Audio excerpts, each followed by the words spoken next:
Hello, everyone. Hope you can hear me. Hope you're doing well. If everyone's out there, I'm just gonna, I'm going to commemorate Peter David, who I liked a lot as a writer. I liked his stories a lot. In particular, the Death of Jean DeWolff, that story that he did and that Rich Buckler drew, and also want to commemorate Memorial Day. Uh, those who took it to the line for freedom. No matter what kind of shit they get from leftists and those who might as well be, smearing them as baby killers and all that bullshit. That's just pure propaganda. It's also something about, I think, the soldiers who fight, who take it to the line. Hey, Stormtrooper Julius Caesar, how's it going? Ha! Yeah, there's no Kings tonight. I think people wanted to take a little break today. I get it. But I think there's something about the soldier who puts it all on the line that unnerves some people. They're a reproach to them, so much so that they go out of their way to smear them in ways that are completely unjust. It's almost it's obscene, like the hyenas, the human hyenas. Dick Masterson, suck Dick Masterson, as I called him after he went after me, and Vito is smearing me and making a video of me saying certain things that are horrific about what I'd like to do with soldiers. It's obscene. It's without men like this. Hey, old man called Plush, how's it going? We couldn't do what we do. We couldn't. We live in peace. We live in relative safety because of men and women who put it on the line. So I just want to give my hat tip to that. I want to recognize them and also recognize Peter David, comic book writer, who passed away a few days ago. Yeah, I don't know. He's been pretty ill, I think, for a little while. Hey, comic books and coots. Rip Peter David and rip to the veterans. Rest in peace. Got my hands full tonight, Bosch. So this stream is going to be radio only for me, but I'm listening. Thanks, Beener. Appreciate it. Appreciate it, guys. Yeah, I'm going to read some, at least the first issue of The Death of Jean DeWolff. I might get into the second one, but I think the first one for sure. And then I'm probably gonna pick it up later. I just wanted to acknowledge, that I really liked this story in particular, and I liked Peter David's writing on the Hulk. I liked it a lot with Todd McFarlane. He came on after it was Byrne. John Byrne had that really great little 6-issue run. He set the stage up for bringing back the Gray Hulk, which I couldn't wait because to see Byrne try to draw a Hulk the way Kirby did.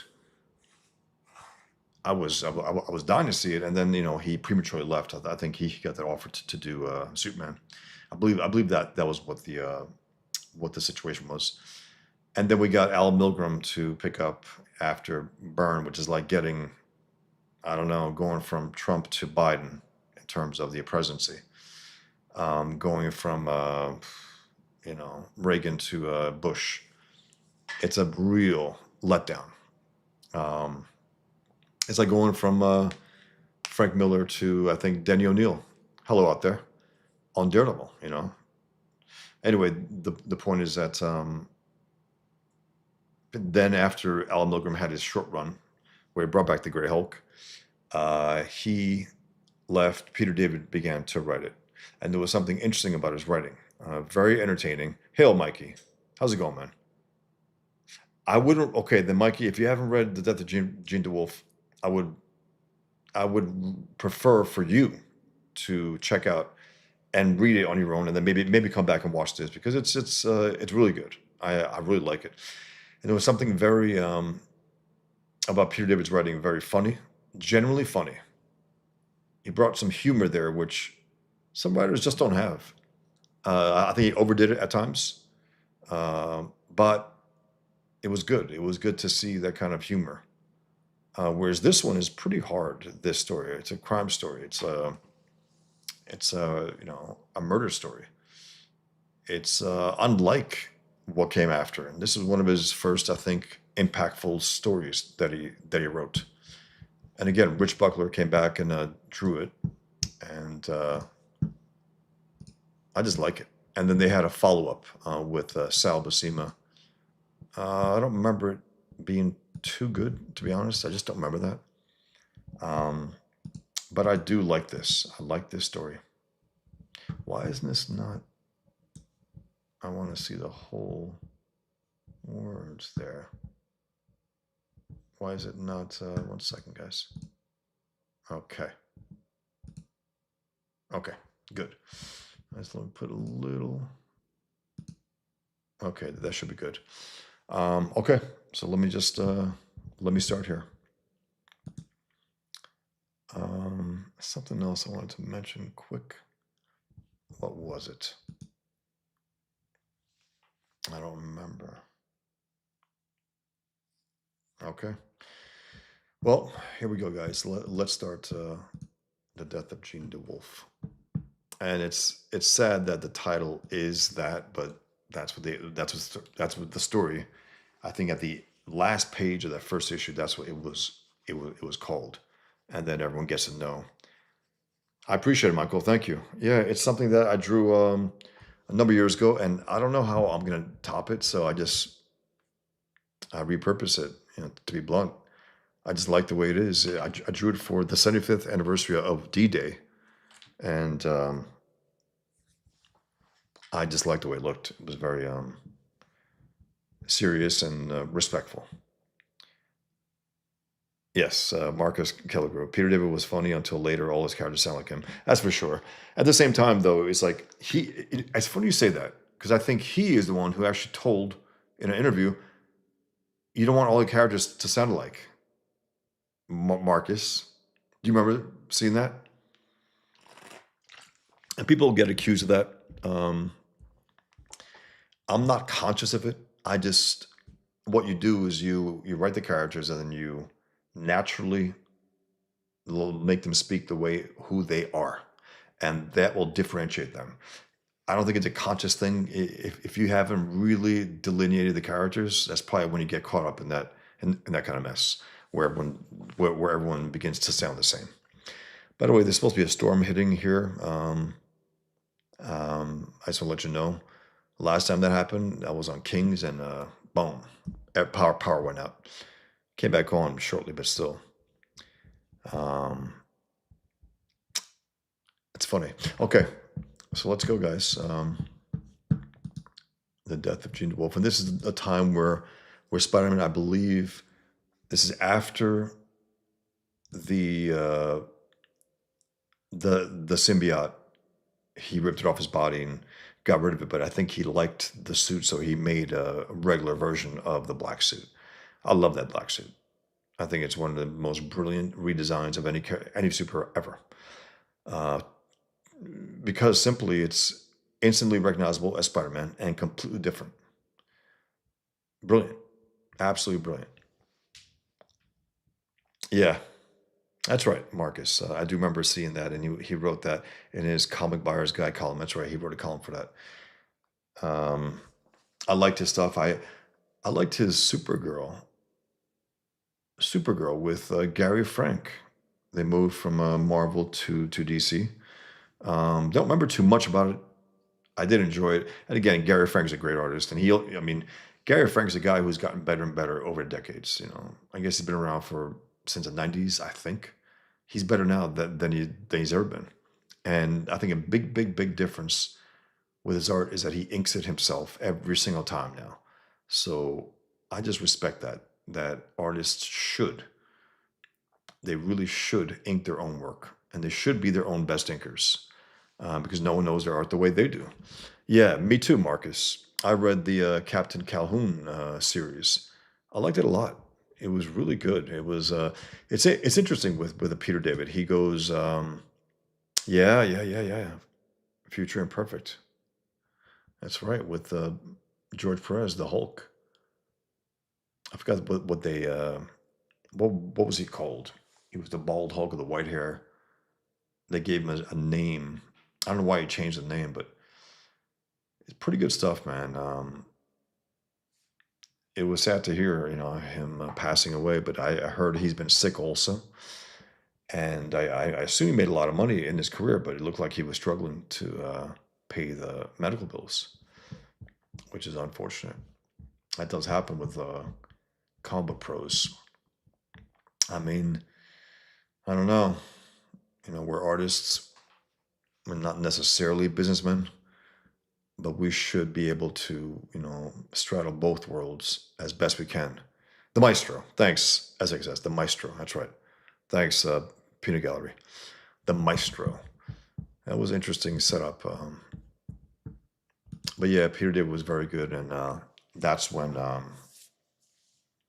that was when Dale Keown came on as well.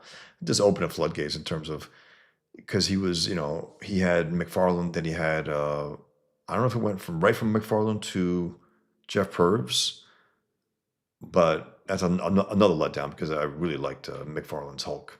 I didn't like his Spider-Man, but I did like his Hulk. That big bloated balloon style, headless bourgeois. Hey, his Supergirl was very weird, but it was great monthly. It was great monthly. His Aquaman was a fun read too. It was Underwater King Conan. That's for sure. Yeah. Hello, Tom. Tom Yokov. I did like the Aquaman that I read. I don't know if I stuck with it entirely, but I read everything he did more or less. I liked it. It was entertaining, really entertaining. That was what you knew you were going to get with Peter David stories. Really entertaining. Okay, big time drop. SXS indeed. From McFarlane to Purves, I was like, oof. But then you got Dill, Keown coming in and just again blowing away. I don't know, most Hulk artists, if not all. Uh, Personally, I love Kirby's that version, but in terms of dynamic, in terms of power, I don't think he got better than Dale Keown. He even I think he was clearly influenced by Byrne, but I think he took it to a next level from Byrne because Byrne's was good. It was a classic look Hulk, the Savage Hulk, and I would have loved to have seen again his version of the Gray Hulk. We just never got to see it. We got to see it in the hands of Al Milgrom, who's not a good artist. Who's just not a good artist. Um, it was also a matter of, for me, it was FM radio and AM radio. It was Frank Miller and Al Milgrom. That's all. That's all. How I always saw it. Hey, Sanjay Comics Puppet. Cool. Okay, guys. So here we go. This is part one of the Death of Jean DeWolff by Peter David to commemorate his life, and this was something that really jumped out. This one stayed with me for a long time. I was rereading it the all day, and I just said, you know what? Let me finish it with you guys. I think it'll be good to just relive it again because it was really well done, well written, um, and he had puns and stuff. I like puns personally. You just got to really know when to use them, and sometimes it's tough, man. You don't want to go cheese. You don't want to get corny. And I think at times Peter David did, which is funny. But again, you want to balance it out. But again, the one thing that can really be said about him is his stories were entertaining, very entertaining, which is awesome. That's what you want, especially for comics. All right, guys. So the all-new, all-daring Peter Parker, the Spectacular Spider-Man. That's a mouthful of a title. Come on, guys. Come on, guys. I guess they re-jump started or something. When was this? 90s? 85? Was it? Wow, yeah, that's right. Because his Hulk run was in the 80s, late 80s. Incredible. I just completely forgot right now. Wow. Okay. And I heard something about Rich Buckler. He was something going on with him. He was fired. He was aggressive. He tried to beat up someone, an editor. If anyone knows about it, let me know. That's hilarious. That's a great corner box, also. Pretty harder version of Peter Parker, as is this cover. And what he's saying, someone has killed a woman who meant a lot to me. All right, mister, you got her. Now I'm getting you. The shock of the year. In this issue, Spidey cuts loose. Let's see if you guys can see this full on screen. You can. Cool. Let me know if I can, because I'll be going here because I want you to see my arrow if need be. So here's a narration from someone. My father, the macho police inspector, never forgave my mother for spawning a girl. They split for good when I was 6 months old. The courts, Solomon-like, split custody as well. Dad got my big brother, Brian. Mom got me. Mom was thrilled. She had sworn off men in general and cops in particular. Her resolve lasted 4 years before she upped and married patrolman Carl Weatherby. Mom became Celia Weatherby, dropping her old married name. I remained DeWolff, Jean DeWolff. I adored my stepdad, and the feeling was mutual. Carl loved being a cop, and he made me love it too. Of course, he never told me about Mom's long nights while he was out keeping the city safe. I don't know how she managed to live with it. Jumping when the phone rang, shrinking from a knock at the door, waiting to hear her husband was dead. I like what Rich Buckler did here. It's a great little collage here as Peter David narrates Jean DeWolff's thoughts. And again, guys, it's raining like hell here. I just got a big, loud warning on my phone that it's going to be a major storm, but hopefully tornado watch. What the hell? For an hour. Severe thunderstorm. 100% rain. Let's see. I hope it holds out. If it doesn't, you know what happened. That or some jihadists got me. All right, guys, so let's go on. Waiting to hear her husband was dead. No, I just heard about the excitement, the blue knight in armor, and when I started wearing,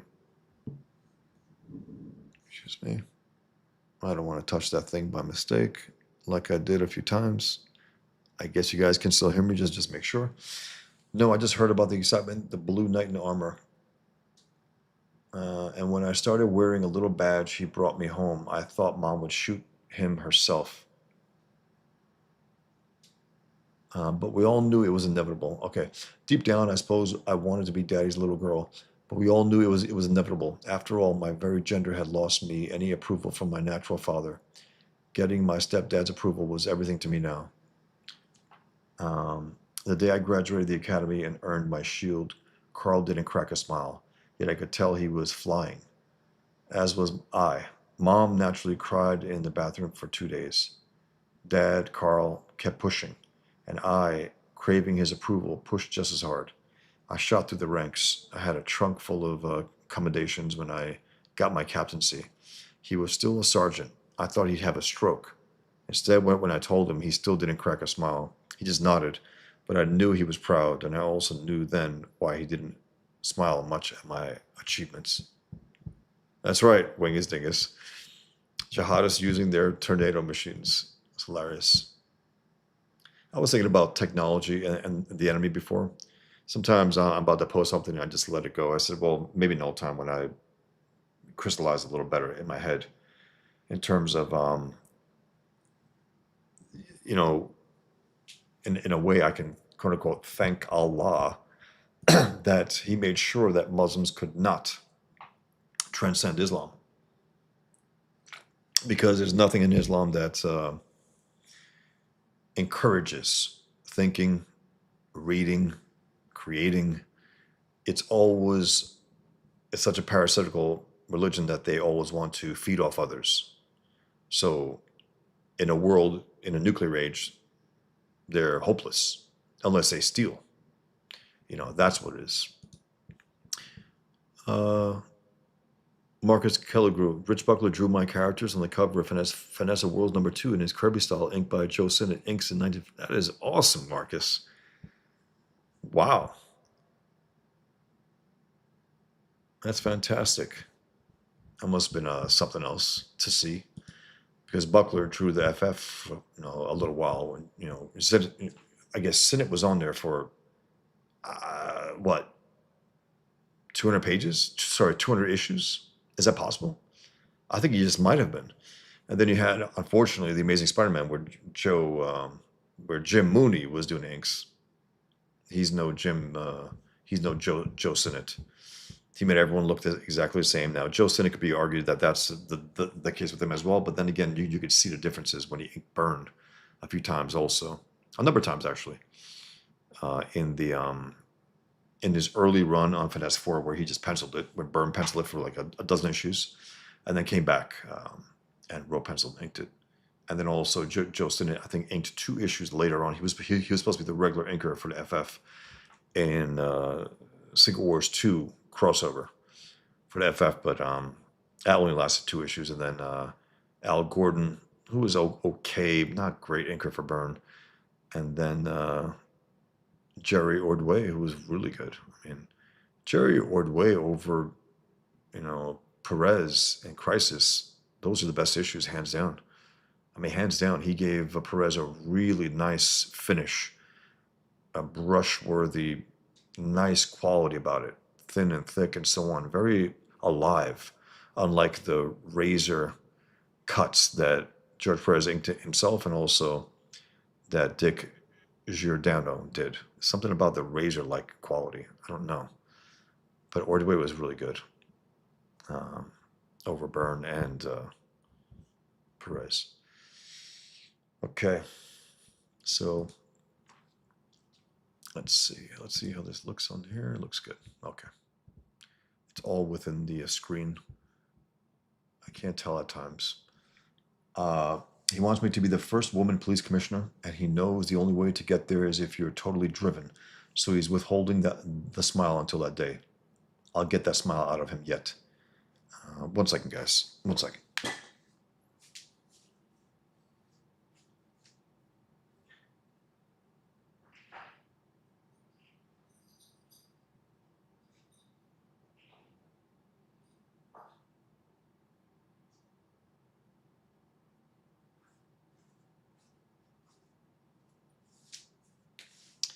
Okay. I think I put some chopstick. I got some dry lips.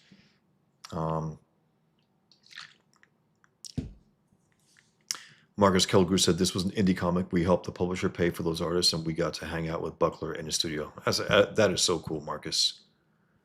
He's a very good artist, and here he really shines. I mean, I don't think I ever saw his stuff prior to this, but I liked it. And it was, unfortunate, I think it was only for this, and maybe he did a few of the Puma stories, if I remember correctly, in this run. He did a few more, but this was the main one. And then Sal Buscema again drew the follow-up to the story. Not as good. But here we go.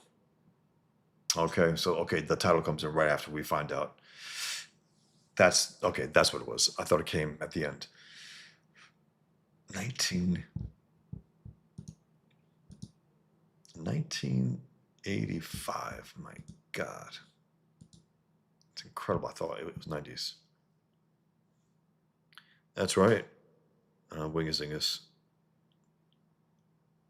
The technique for the stripes on the tank top there is interesting. It's really nice, actually. I like the way, like a thick there. Marcus, this is more of his natural style. Yeah, I like the fact that he, I guess when drawing Spider-Man, he said, okay, I'm going to change up a bit. I'm not going to make that more dynamic, more, here's it got nice shadows, you have a little more naturalistic art, considering the nature of the comic. And that's just smart. That's just smart. You can't imagine like Jack Kirby doing a Stray Bullets comic. That wouldn't necessarily work. Okay, so he wants me to be the first woman police commissioner, and he knows the only way to get there is if you're totally driven. So he's withholding the smile until that day. I'll get that smile out of him yet. What's that pounding? At the door in my head? I wonder why I feel so relaxed. And I wonder, why was I thinking of my life just now? Irk, that stench. That's what I was smelling. It's why I called. What? If it's a stench, that means she's been there for a while. Phew. Shut up. Get back in the hole. Captain? Captain DeWolff? Oh, no. Russ, in here. It's Captain DeWolff, I think. Call it in and have him send people with strong stomachs. Jeez. The spectacular Spider-Man. It's Peter Parker doing his job. He's taking photos, right? Come on, guys. That's a center right there. Well, well, well. For once, May Parker's nephew can't lose. At best, the Bugle will pay nicely for some shots of a real looker to brighten the front page. Yeah, but to do what? To say what? For a newspaper. At worst, I'll have a nice decoration for my dark room. Incredible. It's 40 degrees and she's dressed like a beach bunny. Guess you don't have to wear a black Spidey costume to be shy a few cards in your deck. Say, that's the new guy living in Aunt May's boarding home. What was his name? Right. Mr. Popchick. Who? Oh, you're Paul, is it? Peter, actually. Yes, yes, May's nephew. So what are you doing this far from Queens? There's something here also, though. One thing I noticed a few times, Peter, the Ramita, at least John Romita established that there's no real definition in Peter's face. Doesn't have the sunken in cheekbones, doesn't have the high cheekbones. It's very simple drawn to make him look more youthful. That was reason. Whereas Buckler, I think, at times makes him look a little older when he has the mask and the half mask on and stuff. And you'll see it coming up. It's a little too defined for Peter Parker's face. Like that, for instance, I think it's just too defined for Peter Parker, where it doesn't look like Peter Parker, necessarily. That does a little more so, at least. Again, it's not Romita, but it's good. It's dynamic when it needs to be. That's a good shot, good overhead shot too. Good storyteller. Um, hmm. Wingus thing is a Jack Kirby Stray Bullets comic sounds like a good idea for a parody comic. It sure does. Hell, I'd like to see it. I just don't think it would fit well. He did do a post Godfather comic about gangsters, which I have. It's pretty funny. Everyone tried to get in on the mafia craze, Yeah, Marcus. I mean, Brett Breeding is a great inker. I remember he inked Romita Jr. in at least 1 or 2 issues of Amazing Spider-Man. He inked Ron Friends for a while, I think, on Thor, back and forth. Also, maybe an issue or 2 of Amazing Spider-Man as well. But I like the fact that I believe Brett Breeding does the entire series, the 4 issues. I think he does. Bob McLeod was like a pinch hitter. Sometimes he just came in and filled in like he did for the Hobgoblin series. But I think he did this whole thing. But yeah, I mean, while I like the shading and shadow, it just takes away from the fact that it's Peter Parker. It looks like a 30-something-year-old at least. Okay, when you get old, here's Mr. Popchick. When you get old, you should get tired of the city. I always cash my Social Security check and then shop in the city. Buy books, better than losing it in one of Nathan's card games. Thank you very much. Hey, it's your money, Mr. P. Friendly warning, though. Don't flash that wad around. You never know who might want to Mr. Popchick. Woof! Boom! Mr. Popchick? These guys beat the shit out of him. Please. Friends coming. Let's move. Down alley. Over fence. Mr. Popchick, no! You animals! That's a pretty strong response from Peter Parker, but I like it. Let's go before we get stains from Junior's bleeding heart. Oof. Please, no more. Take the money. Don't hurt. Stop him. He beat up that old man. Don't be an idiot. Call an ambulance. I'm going for help. Again, this is clearly a harder Peter Parker. Calling those guys animals, which they are. Well, animals wouldn't necessarily do that. I guess, actually, they would. When they're teaming up, piling up on each other at times when you see that.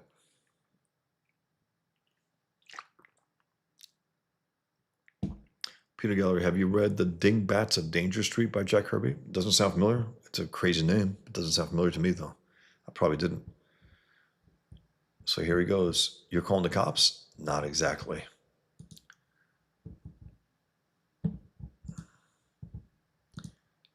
Did you hear the old man grunt, huh? I love when the old ones grunt. Jeez. Yeah. I don't know. It's like kissing your sister.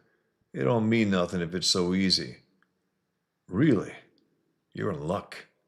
It just got harder. Nice shot. Smatter. I thought you'd be tickled to take on someone who could fight back. That's good musculature right there. Buckler really brought it there. The leg muscles. It's pretty good. The eyes are good too. He moves like he's on strings. What do we do? Is that all? Tell you what I'll do. I'll give you one free shot at me. I won't budge an inch. Just to be sporting. Now we're talking. Snicked. Hey, you promised you wouldn't move. I lied. That's a very different Peter Parker. But again, I think it sets a tone for this story. Not that he knows what happened yet, but I think it sets tone. Peter David's like, I'm writing a harsher story here, so I'm not going to make him necessarily a quote-unquote friendly neighborhood Spider-Man. Plus, he's wearing all black. Hey, Art. Hello, I hope your weekends went well. I just read Future Imperfect the other day. So well done. I got to reread that myself, Art and others. Yeah, I mean, that's the thing, we get to commemorate these guys who passed away in comics and remind ourselves why it's a real loss because they did things like this. I mean, this is a good, solid story. And it's entertaining as hell on top of that. And it doesn't have the usual heavy-handed humor that Peter David was known for, where it was a little inappropriate at times, I think. Here we go. Don't you read the Daily Bugle? If you can read, that is. It's right there about how untrustworthy I am. I'm as big a menace as you guys. How about that? They fell asleep on me. That just leaves their friend, the one who likes it when old men grunt. Gasp, gasp, wheeze, gasp. Hi there. Snuff any cripples today? Yeep. All right, I give up. You got me. Just unclench your fist, okay? You don't understand. I really want to clean your clock for you. And my analyst said not to repress frustration. But I'm surrendering. You can't hit me. You wouldn't dare. Oh, I was hoping you'd say that. Pow! Yeah, it's a little different there. I don't mind it personally, but it's a little different than your average Spider-Man in the comics. A harder edge. Radio the backup unit. I think we found the third perpetrator. Uh-oh, it's Spider-Man. Let's take this slow, Sarge. At ease, Sandy. I have a feeling that Websling is the one who put out the garbage for us. No more. Moments later, I want him arrested. He used excessive force and harmed me grievously and other stuff. Moi? Gee, bad break. No witnesses. That's life in a big city, I guess. Spider-Man, don't run off. You'll want to know about the victim. We've rounded up the other two. The victim's on his way to the hospital to check for a concussion, but he looks to be okay. By the way, did you hear about Jean DeWolff? Is this a joke about Jean and the Miami Dolphins? Yeah, she's dead. Someone blew her away. What? You're kidding. She's really dead?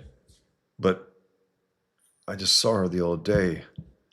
Oh, crud. Sorry, guys. That's the warning for this storm. Again, I might get knocked out. If I do, you guys know why. Apologize. It's fucking loud. If it goes back on, I'll just try to, you know what? Let me turn this off. But it'll probably go on my watch as well. Let me turn it off as well. Okay, here we go. 1 second, guys.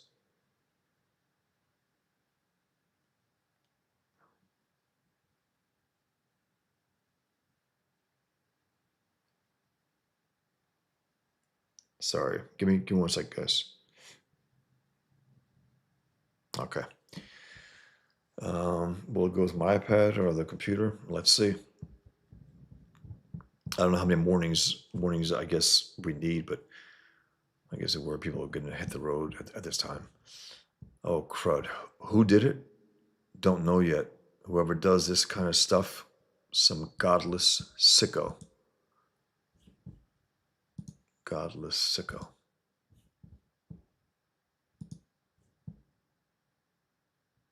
Yeah, but I think at this point, Peter Gallery, I believe this is his regular suit. I don't think it's the symbiote at this time because if you recall, after his conflict with the symbiote, when he realized it was alien, and Reed Richards put it in that little glass thing, and it got a new host. Peter Parker liked the black costume, and he made his own version of it. Um, yeah,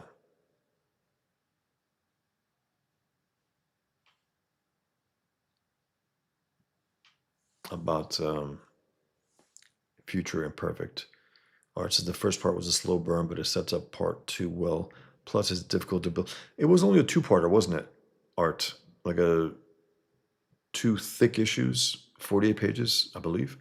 Plus, it's difficult to build massive threat like the Maestro without making beating them feel cheap. He pulled it off with style.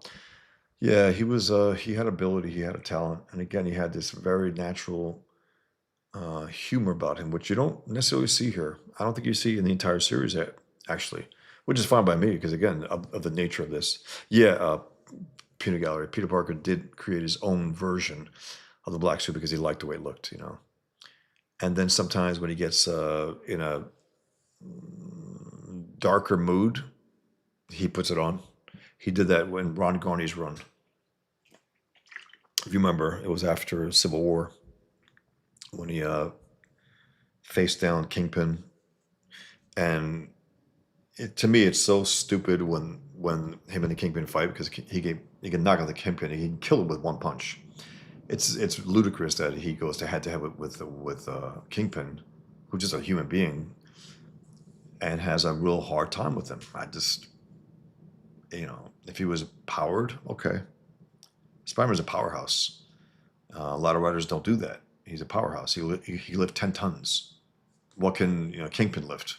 I don't know, 400 pounds, maybe 500 top. You know, you have to take into consideration that it is a comic book and all that. Yeah, me neither. Peanut Gallery. Hope not. It says tornado warning. I don't know about that, but I hear that rain hitting hard right now. We will see. Anyway, Father, yes, my son, you seem troubled. Father, I like to take confession. Certainly, my son, the confessional is over this way. Again, it's just good art here. It's a really good J. Jonah Jameson also. And again, there's a good exchanges here. I really like it, man. And again, it's not as humorous. Now, this is, I think, early in his run on this, early in his run. I even think before he took over the Hulk, I think. Art says, yeah, built up a world and told an epic in two parts better than many can do in 10. Absolutely. I gotta reread that. It was something about the way Perez drew the Hulk, which I didn't like. He gave him a longer head, like a thinner head and a thinner neck than the Hulk should have. I think Hulk should be a wider face. That was my only gripe. He just tended to do that with the Hulk. Father, when the Hulk, was in that story, not the Maestro. Maestro looked like he was, massive and all that, but plus with the beard and the bald head and the long hair. Father, yes, my son. Okay, so, and presently within the confines of the confessional booth, obscure from the priest by a screen, bless me, Father, for I have sinned. It has been 3 weeks since my last confession. In that time, I have committed ... cold-blooded murder, Robbie. No matter how long I publish the Bugle, I'll never get used to reading to headlines like that. Did you hear that thunder, guys? Um, I hope it doesn't. I hope it holds out, guys. When it goes like this, sometimes it does zap off. So, give me 1 second. I'm gonna prep something quick, just in case.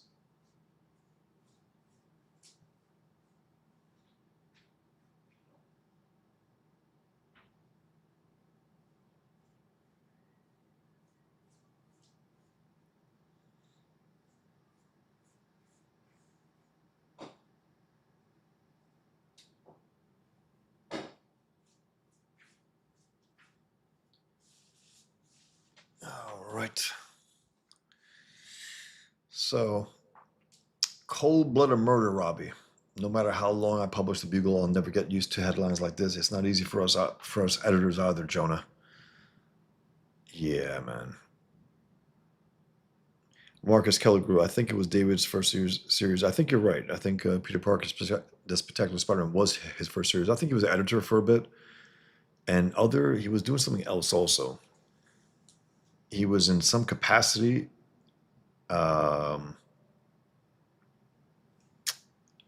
not in creative. He was in more of the business aspect at one point as well, if I remember correctly.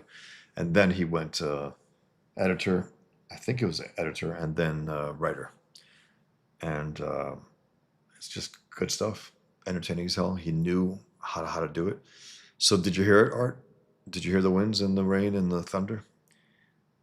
This new mic that I have tends to pick up only close by, like me. Unlike the last mic I had. Remember, guys, you picked up all that sound. It was ridiculous. So I got this really nice one. This Shure. It's called Shure MV7 Plus, and it's very good. Okay, so a fine officer like Jean DeWolff murdered in her bed. I always thought you said you didn't like her. The charm of an ice cube tray, you said. For pity's sake, Robbie. I didn't like JFK either. That doesn't mean someone I don't like deserves to get killed. I like that. I like that exchange. I like the fact that he took a little exception to that. What about Spider-Man? What if he were killed fighting those criminals you always claim he's in cahoots with? You're being blasted morbid, Robbie. It's a morbid news day, Jonah. Well, Hitler deserved to die, and so do assassins and cop killers, scum like that. Whatever else he is, Spider-Man is not one of those. I like that. Okay. Marcus Kelligrew. David was an assistant to Marvel sales manager Carol Kalish. Kalish or Kalish? I remember that. I remember that name. RK Art. Yeah. I hope it holds out. Again, I'm glad to be here with you guys, and if I'm zapped out, you know why. For the 10th time. Sorry, I keep repeating, but not used to the heavy storms around here. So, okay. Why Jonah? He goes, okay. So he goes, well, Hitler deserved to die, and so do assassins and cop killers, scum like that. Whatever else he is, Spider-Man is not one of those. He goes, why Jonah? That's the nicest thing you've ever said about Spider-Man in your life. Yeah, but don't quote me. Mr. Robertson? Sorry to break in. I'm Reverend Jackson Tolliver. Hello, Reverend. I'm J. Jonah Jameson, the Bugle's publisher. Yes. So, Mr. Robertson, a little cold there, isn't it? So, Mr. Robertson, I'm setting up a ministry in New York, and I was hoping to get some mention in your paper. Tolliver, weren't you mentioned prominently in the Atlanta slaying several years ago? Why, I'm surprised, sir, that a white man would care so about the slayings of young black children. Why, Reverend Tolliver, are you a racist? I love that.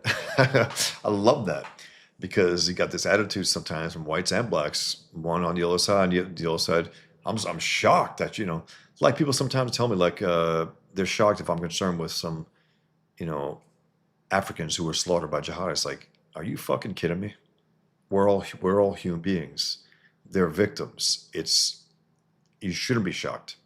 Also, this thing that some people will condemn me for condemning the New Zealand scumbag terrorist savage who walked into a mosque and killed wantonly whoever was there, non-jihadist Muslims.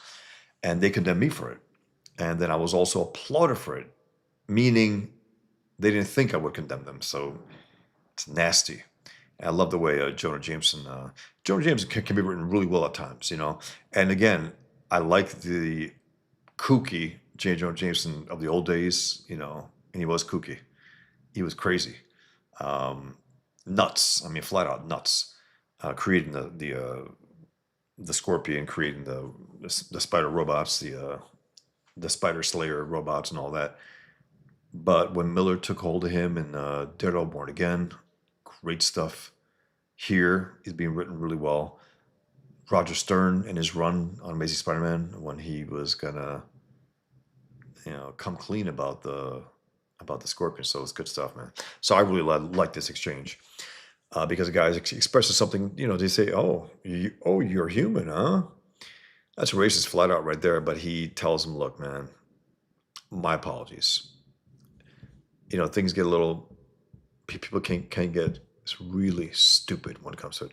Why? I'm surprised, sir, that a white man would care so about the slayings of young black children. Why, Reverend Tolliver, are you a racist?" Or does it go, "Why, Reverend Tolliver, are you a racist?" My apologies, sir. I've lived through some rather rarefied times. Perhaps I have a habit of going into any situation with a chip on my shoulder. An unfortunate tendency indeed for a man of God. Well, he's right about that. At least he, you know, he said that, because that's some nasty shit right there.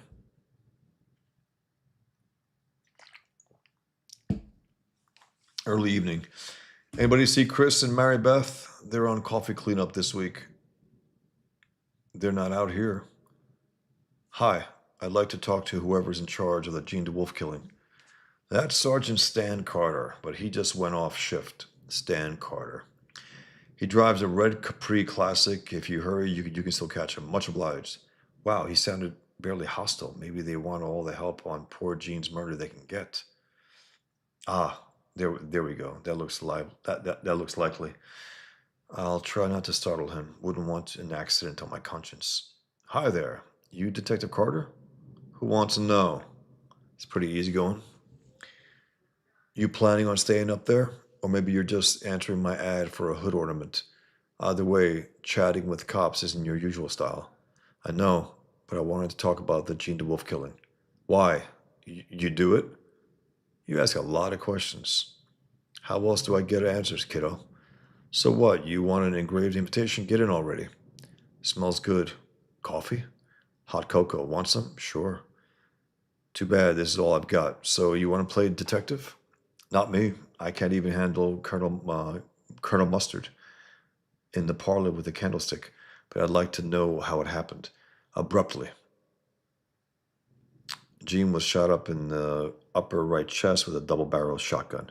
Fired at close range, took out most of her torso. The closeness combined with the neighbor's noisy stereo started to stifle the noise considerably. And here's something weird. Her badge was missing. Any suspects? About 10 million, counting you and me. You still think I did it? A good cop eyes everyone with suspicion, even normal citizens such as yourself. Normal citizens. Okay, 1 point for you. Actually, costume folks like you don't concern me at all. Don't concern me all that much. Obvious nuts, I don't worry about. It's the quiet, unobvious nuts that you have to watch. I guess you keep that in mind. You're right. On the news, neighbors always say he was so nice. I can't believe he chopped those Girl Scouts into cookies. You know, that cocoa smells real good. Minutes later. Why were you given this case, Stan? The whole force was given the case. I'm just a coordinator, but we all have a stake in this. We liked Jean, and though she tried not to show it, she liked us. She really smiled, you know. A shame, a woman that striking never smiling. She even liked you, web slinger, which is partly why I'm talking with you. She spoke very highly of you. I like this moment, and I actually shared it yesterday on X. It was really, you know, it was all something about her that, oh, heck. I suppose that's why I'm here. You see, I liked her too. It's very good. Good writing, good drawing, just solid. Solid comics. And then we have this unexpected guest star, Daredevil, Man Without Fear. It's awesome. Yeah, Peter Gallery. It's really, really nice. I mean, it's just good stuff, man. It's just good comics, really. Everything's rock solid. The backgrounds, the acting, the everything. The differences in panels and the anatomy. Night passes into early morning. Morning brings a glorious sun that this man will not see. This is Matt Murdock, a man of many faces. One of those faces is the red masked visage of Daredevil. An accident in his teens gave him magnified senses and a built in radar sense. It also robbed him of his sight. Zip. You couldn't tell. I like that. I better stop fooling around and get a move on. Otherwise, I could miss my lift downtown, and I'll need to review my client's case. Hey, there's Daredevil, the one they call the man without fear. Man without brains is more like it. What a nut! It's funny. It's funny. Man without fear. What a laugh. If I could see what I'm doing, I'd be scared stiff. Uh-oh. I don't need hypersensitive hearing to know that the WMJD traffic copter is taking off already. Chuff, chuff, chuff, chuff, chuff, chuff, chuff, chuff, chuff. I've got to start getting up early. Well, I'm not going to miss my lift. Not while I've got my billy club. Snagged it. Now all I have to do is retract my cable and hope I go up instead of the copter coming down. Seconds later, well, it beats the subway after all. With those muggers and derailings and fires, the subway is a good place to get killed. A man of many faces. This is another face of Matt Murdock on view sometime later at Manhattan criminal courts. As an attorney, Matt occasionally donates his time to helping out the overworked public defender's office. Such work is called pro bono publica, for the public good, or publica. But there are some in the audience this day who would argue that is the public's good, that the public's good is not about to be served. No, Your Honor, I feel $500 bail for each of my clients is excessive. I remind you, this is my client's first offense. First time they were caught, he means. There's Peter in the audience with Mr. Popchick and Aunt May. And they are indigent. Any bail amount guarantees jail time for 3 young men with spotless records. Those are the thugs who beat up the old guy, playing like angels.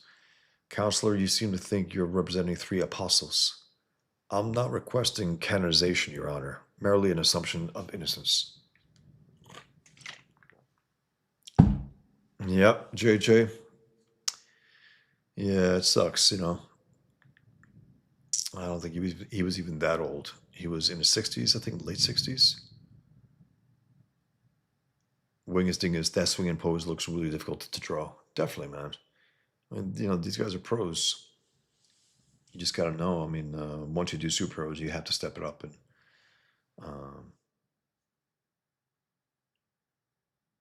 Art says, started reading Daredevil from issue 1. His original retractable cane was cartoony. Give me a chuckle. Yeah. When it got straight, all of a sudden, that's hilarious. It's very funny.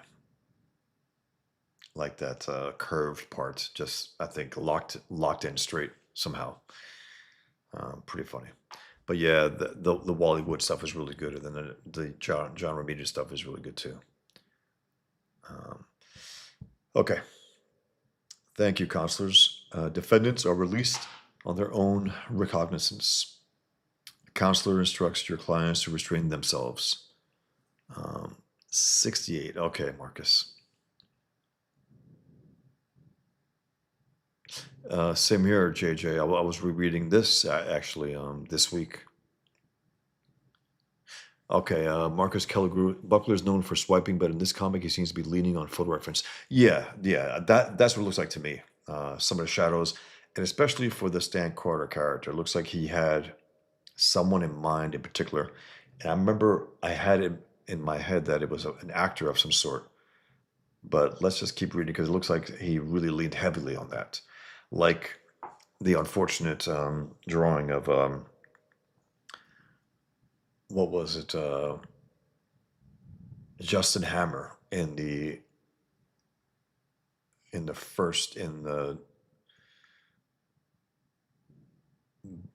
bottle Demon in a Bottle series with the Iron Man, where the photo reference was just ridiculous. It looked like they were, I don't know, tracing photos. Not good. Everyone else looked like a comic book character except him. Way too many shadows on a face, way too many things to try to make it look realistic at the expense of the comic.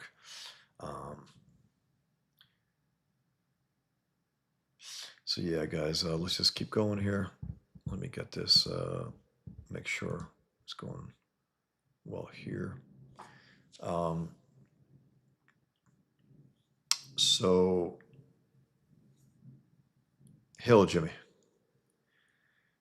Counselor, instructor, clients, or student themselves and remind them that failure to show up for their court date will result in extremely unpleasant penalties. 1 hour release for lunch. See, I told you if we stuck together with one lawyer, we'd be good. The punk's talking. And again, Peter is a real tough customer in this comic. He's not messing around. And a part of me likes it. It's more in tune with who I am, even though it's not necessarily Peter Parker. He doesn't have an edge to him. And again, this is even before he found out that Jean was murdered. He had the hard edge about him. I understand, he saw this guy that he knows getting beat up, but it's still a little heavier than Peter Parker would normally do. And there's also a really nice little moment here that Peter David was smart enough to put two and two together to put in this book, because we didn't see it before. I don't think we saw this before here, because that's it. Mr. Popchick, he's like, but I didn't say how they knocked me down. How it's an arraignment, Ernie, not the trial. Incredible. Matt Murdock, hotshot lawyer, helping scum like that go free. That's Peter. See, in the funny papers, Pops, now these fuckers are asking for real trouble right there. It's one thing. They just don't have the decency to walk away and like, oh, okay, we'll come back to court. They have to rub it in now and threaten him again. And don't stay out late. You don't come within a mile of him. Got that? Peter says.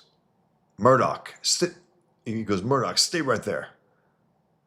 He goes, it's guys like you who keep things safe for slime.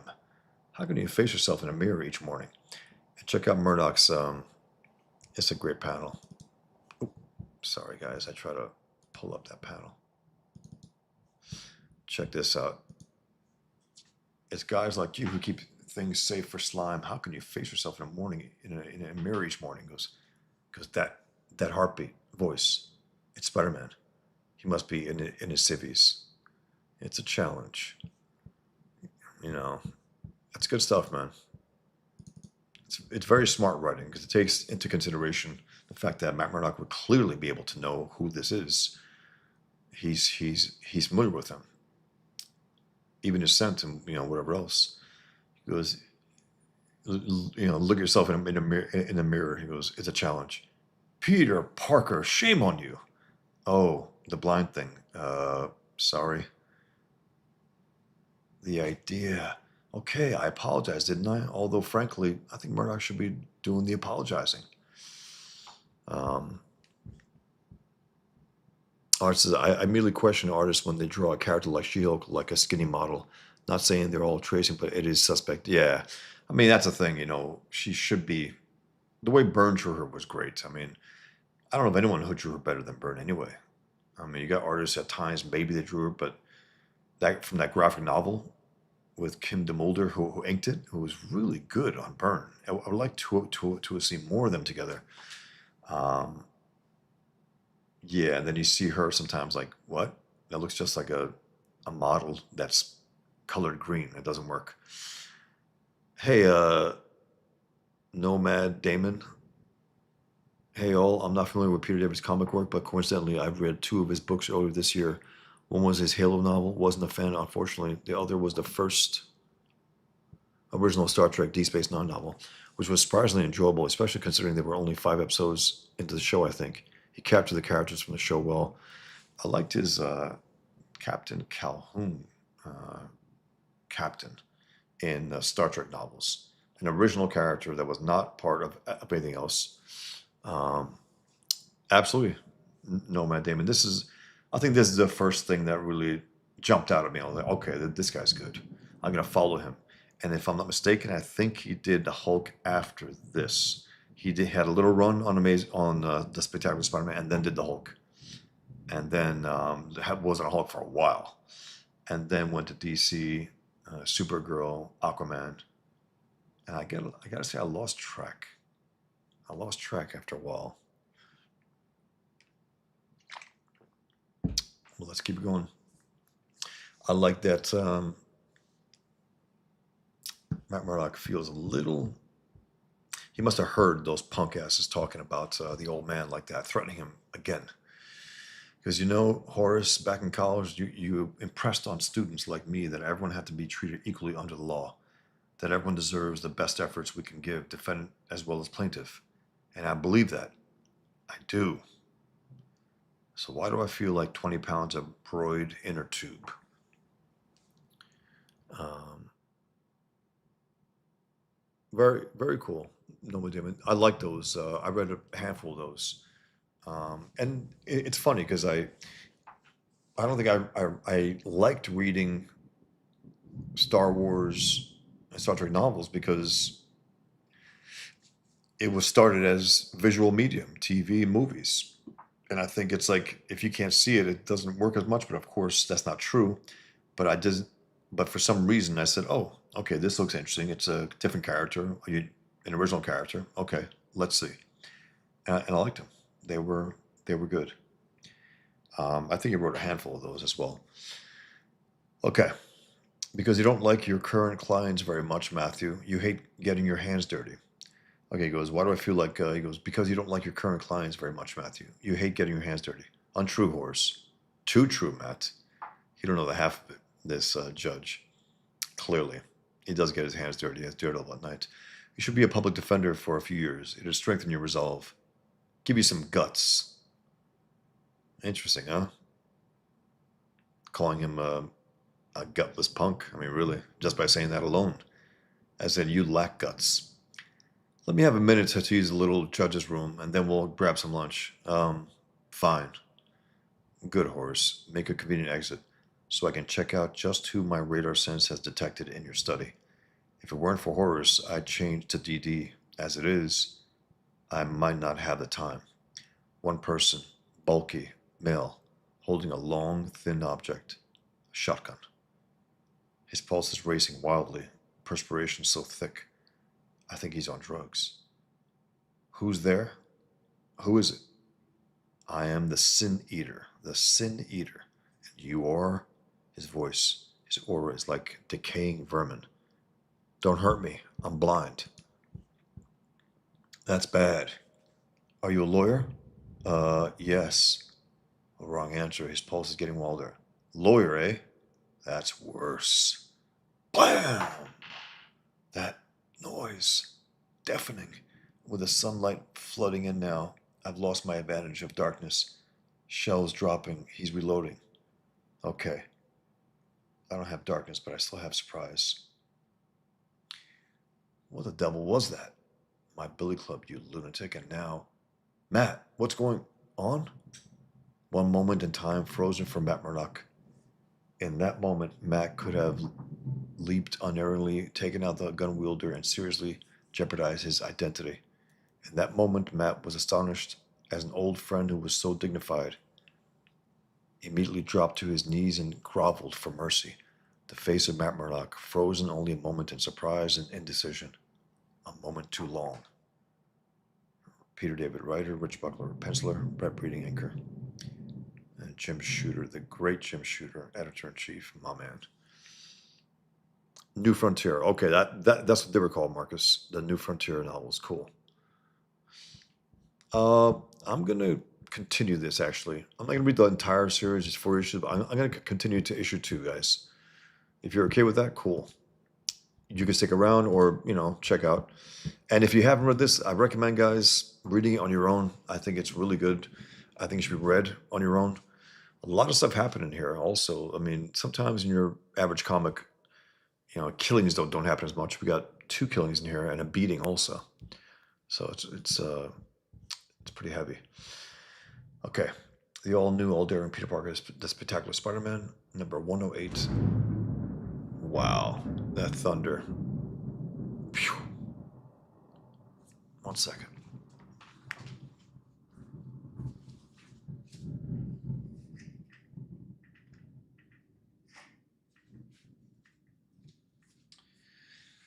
Yep. Okay. He goes, no, I managed to leap over Sin Eater's blast, but now he's mowing down the crowd. Heavy stuff, man. I mean, really.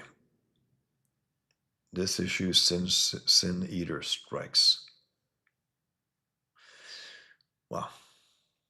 Okay. Missed 99,999. Whoa. Your Honor, Judge Rosenthal, sir, I just wanted to thank you for coming to lecture in our class today. It's a young, I mean, it's a great sound, peanut gallery. Definitely is rumbling. It's like it's wild. Plus, when it lights up the sky with lightning, including that, pretty wild. It looks like the rain has settled down a little though, so I think it'll be okay. Okay.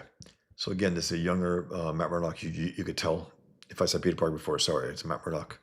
You could tell he's younger. He's a student here, I believe. Yeah. I just wanted to thank you for coming to lecture in our class today. Really? Is that all? You appear to have a bone to pick. No, sir. Yes, sir. I think your decision on the Behringer case was completely wrong, sir. Is that a fact? Then why wait until class was over to say so? Don't answer. It's because you young students haven't enough guts. That's why. What a wise ass, man, this judge, always throwing it into the face of people. Whether he's even right or not here, clearly he was wrong, dead wrong before, but he don't know this as a young kid. Very, very cool. Nomad Damon, yeah. Nomad Damon. He has the, I forgot the title of those, Marcus, so New Frontier. So this judge, again, calls him out. It's because you young law students haven't enough guts, that's why. Afraid to speak your mind, afraid to do what you have to do, what you should do to remain true to yourself. Now, what he's saying is right. At the same time, he seems like he directs it at Matt then and now. If you don't believe in yourself, then the rest of your life is hollow. Nothing matters except what you believe in. So, what was my error, Mr. Murdoch? Matt Murdoch. And then here we go. Sin of Pride. The Death of Jean DeWolff, Part 2. Stan Lee presents Sin of Pride. Matt Murdock had first said hello to Judge Horace Rosenthal many years ago. Now it was time to say goodbye. Someone shot a judge. Public service, if you ask me. Nobody did, you slime. The things people are willing to say, and they are willing to say these horrific things. And then you got goddamn Charles Bronson from Death Wish right here. That's hilarious. Just in the middle of the page. It looks like a Mad Magazine drawing, almost like a Death Wish parody. Oh yeah, big shot. Ditch the glasses and say that. What an asshole. He's blind, you idiot. Figures. Only witness is blind. I'll get him, Horace. I swear, I'll get him. And do what? Slug him with your cane? I mean, that guy deserves... Jesus. Get the hell out of here, you punk. Whoa, slow down, mister. Men's room. Can't wait. You know how it is. That masked maniac Sin Eater went out the window right after shooting poor Horace. But he won't get away. He doesn't know what I know, that I'm coming after him. That I'm coming after him as Daredevil. And that Spider-Man is just somewhere in the area too. It's just insane. I tell you, Peter. I can't believe that judge let those punks who mugged me go to without bail. This is no way to treat a veteran. I was wounded for my country. Speaking of that, wow. Even though today is Memorial Day, it's not for average veterans. It's for those who were, paid the ultimate price. I even still have the gun I took off a German soldier. I think one of those 3 punks was German. Maybe the judge was a Nazi sympathizer. You think maybe? Whoa. Judge Rosenthal? Doesn't sound likely, Mr. P. Wow, he's letting it get, he's letting it get the best of him. In that case, I just don't understand. I tell you, if this keeps up, the streets won't be safe anymore. Move it! Move it! He's right behind us. Run! My baby, where's my baby? Where's the police? Call 911. Call 911. Who in the world is that? Whoever he is, my spider sense is going crazy. Not that I exactly needed it. Aunt May, where are you? Peter, Ernie, I have to find... Don't be insane, May. We have to get out of here. If only I had my gun. Do not be afraid, you without sin. For I shall not cast the first stone. Only those who have misused their power need fear the Sin Eater's wrath. Can't delay any longer. That store over there is deserted. Sorry, Aunt May. Don't run away. Blast it. I'm talking to you, you jerks. This guy is. Art says random cameo, still laughing. Marvel got away with the Clark Kent cameo both times at Thor. It was a good bit. Give me a laugh. It was hilarious, man. Knocks him right over like he's nothing. And he put on the Sigurd Josson glasses and ponytail and a t-shirt. Hilarious. It's great. They did those type of things sometimes. Seconds later, okay, playmate, let's relax. I know how you feel. It's a real bummer getting lost on your way to the ski slopes. So why don't you put down the pop gun before... Down, sinner? I'll put you down. I'll put it down your throat. Hey, what are you, crazy? Help us. Oh no, he's shot. Besides everything else that's going on, that's a really great shot of Spider-Man, of the Sin Eater. It's just a great shot. It's a great panel. Very effective breaking the panel border also. Very good. Oh no, Spider-Man, help us.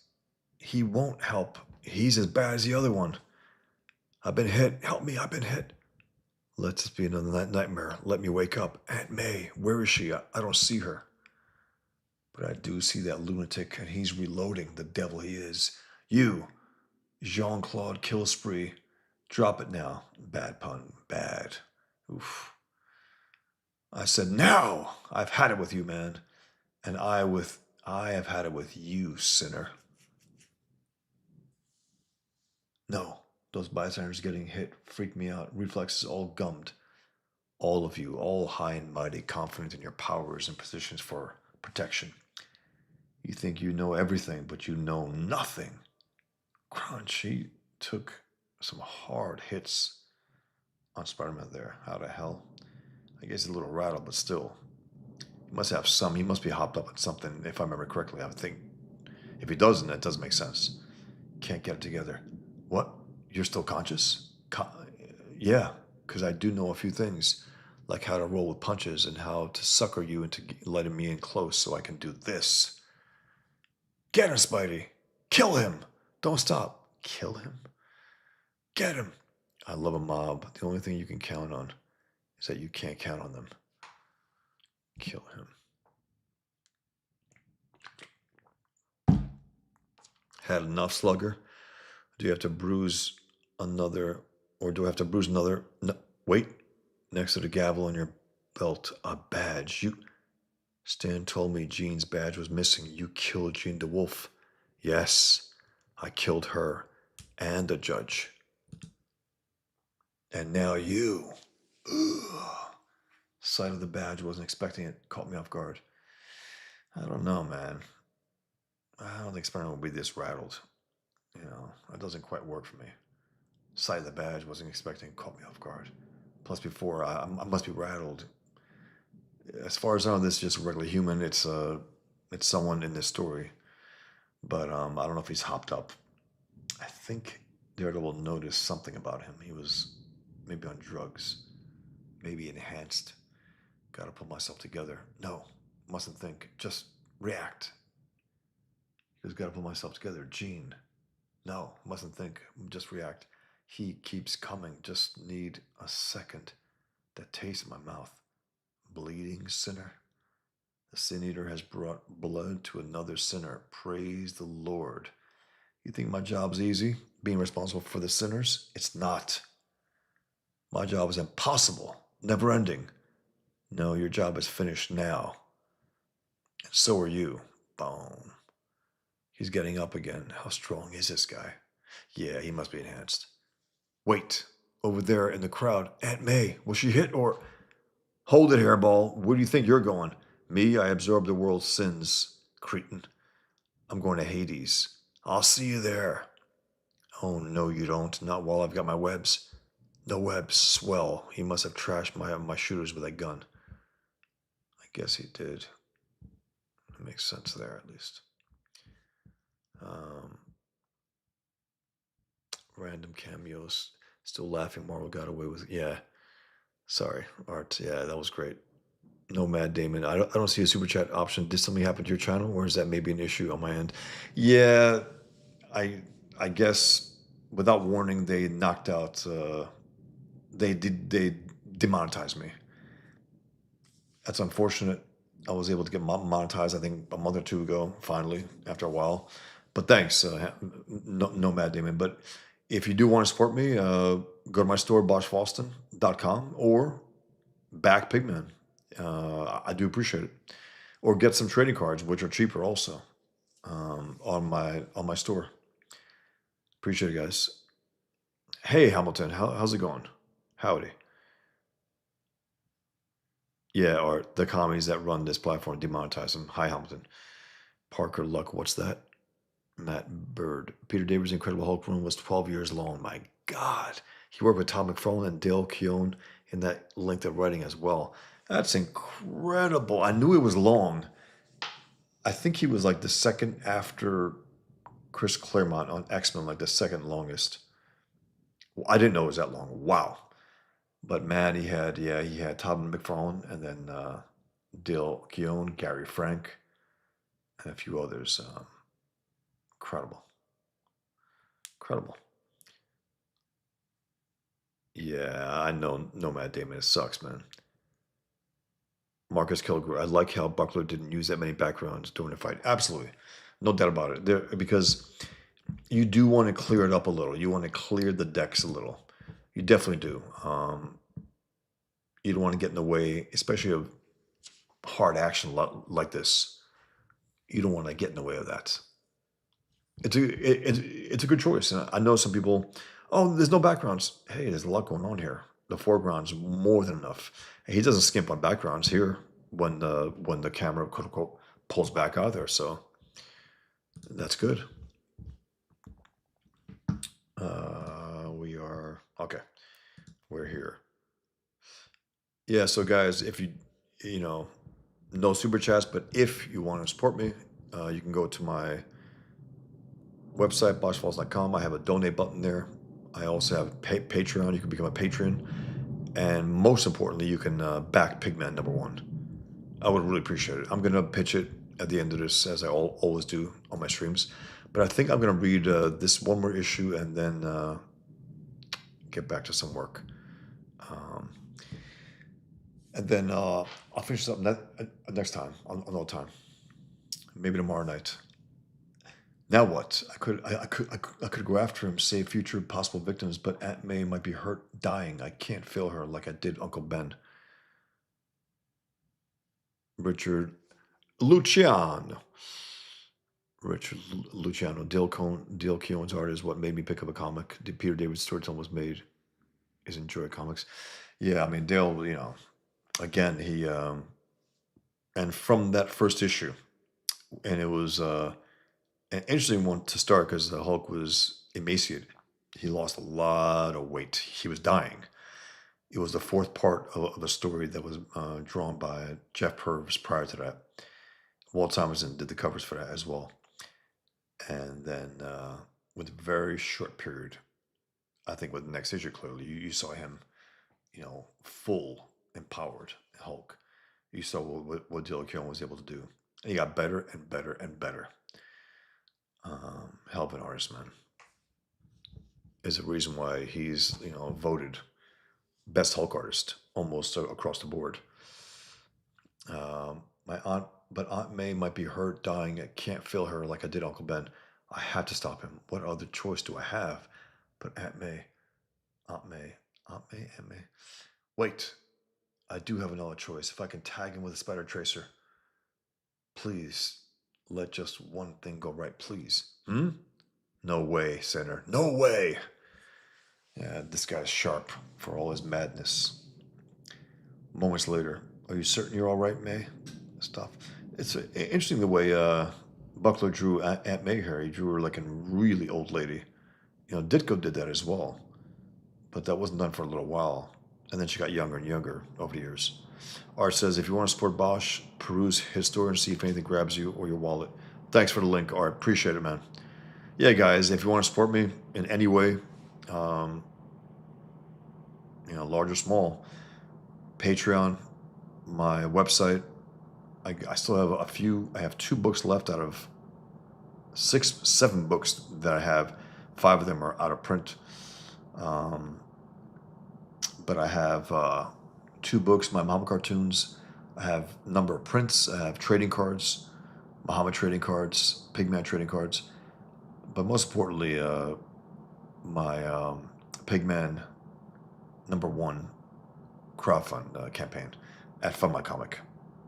Check that out. If you want to see a comic that takes on a real life enemy the way American comics used to. I mean, our superheroes used to take on America's enemies. Those days are long gone. Post 9/11, what do we get? We get Muslim superheroes, published by both Marvel and DC. Is ludicrous, and it's also enemy propaganda. That's what it is. Do you see Muslim countries creating American superheroes? No. It's a one-way street. Anyway, let's go on here. And then I'll definitely make my pitch and show you guys my store and also the campaign, Pigman campaign. So stop fussing over me, Ernie. Honestly, how a few frightened souls knocked me down is all. The one I'm worried about is Peter. Where could he have gone? Aunt May, thank heavens you're okay. I saw you on the ground and I thought? You didn't think. If you had, you'd never have left your aunt's side. Hush, Ernie. It's not his fault. I don't blame him. Meantime, nearby, a good shot of Daredevil there, landing. You're too late, Daredevil. You missed the whole thing. The courts building was a madhouse. I thought I'd never find some place to change except now what? No. That's not good, man. Dialogue. You should have put him further to the right, had his dialogue first and then hers, at least to the far right. Or had her dialogue, a little higher, had him to the right. There's no need to have that woman there, so,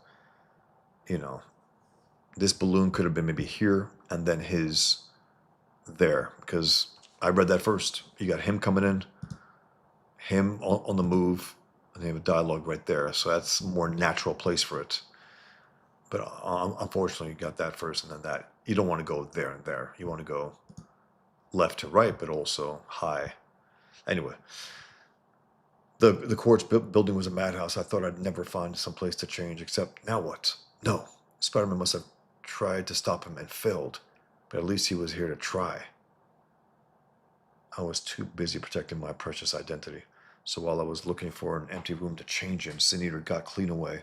If only I could pick up on that erratic heartbeat of his. But there's too much noise and confusion. Not even my hypersenses can cut through it all. By the way, guys, if you haven't seen Andor, it's worth watching. It's good writing. It's good acting.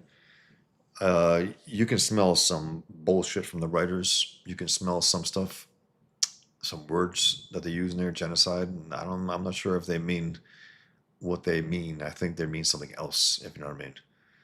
Anyway, a few things like that, but overall, it's really well done in terms of Star Wars. It's happens to be that Rogue One was, I think, the best of the Disney Star Wars movies, and then this is the best series, hands down. And it happened to be that the guy who wrote Rogue One was a showrunner for this, so makes sense. He's a piece of shit leftist who, when asked about the quote-unquote rape scene in there, instead of saying, well, yeah, hot button issue and all that, putting in there, I know it's Star Wars, he said, we're all products of rape. That's how retarded he is. Morally retarded. But doesn't mean he can't create a well-made show at the same time.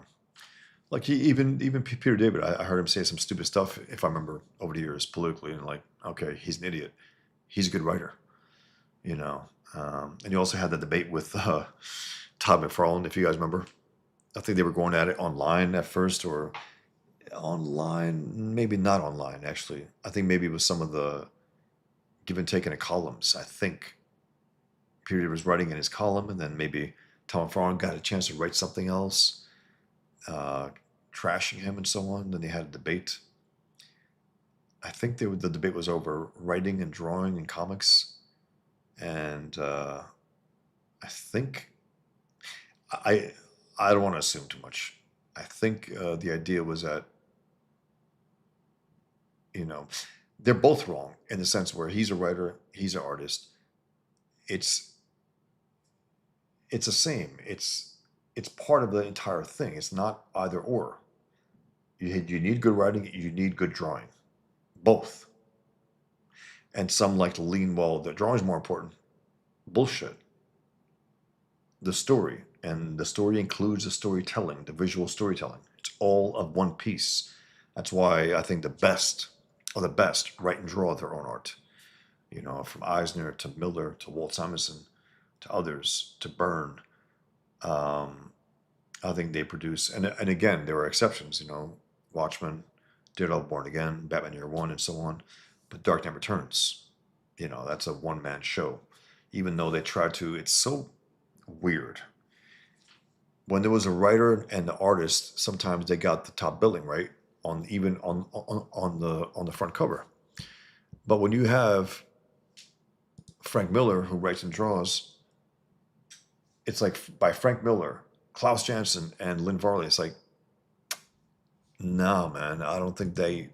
I mean, Lynn Varley brought a lot to Dark Knight.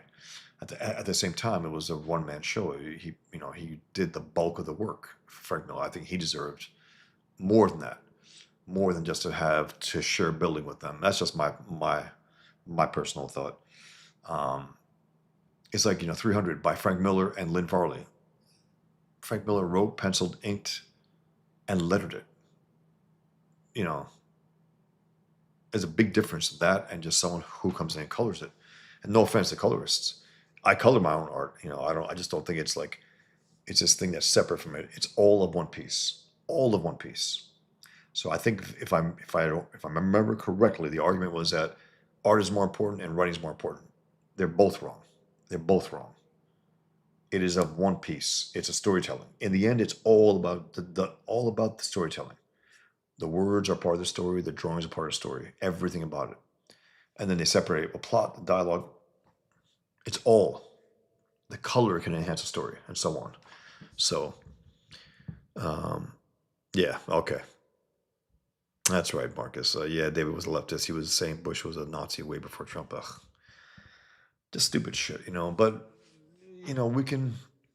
we forgive that stupid shit because they're talented and they can tell good stories like this. So it's like, all right, he's an idiot politically.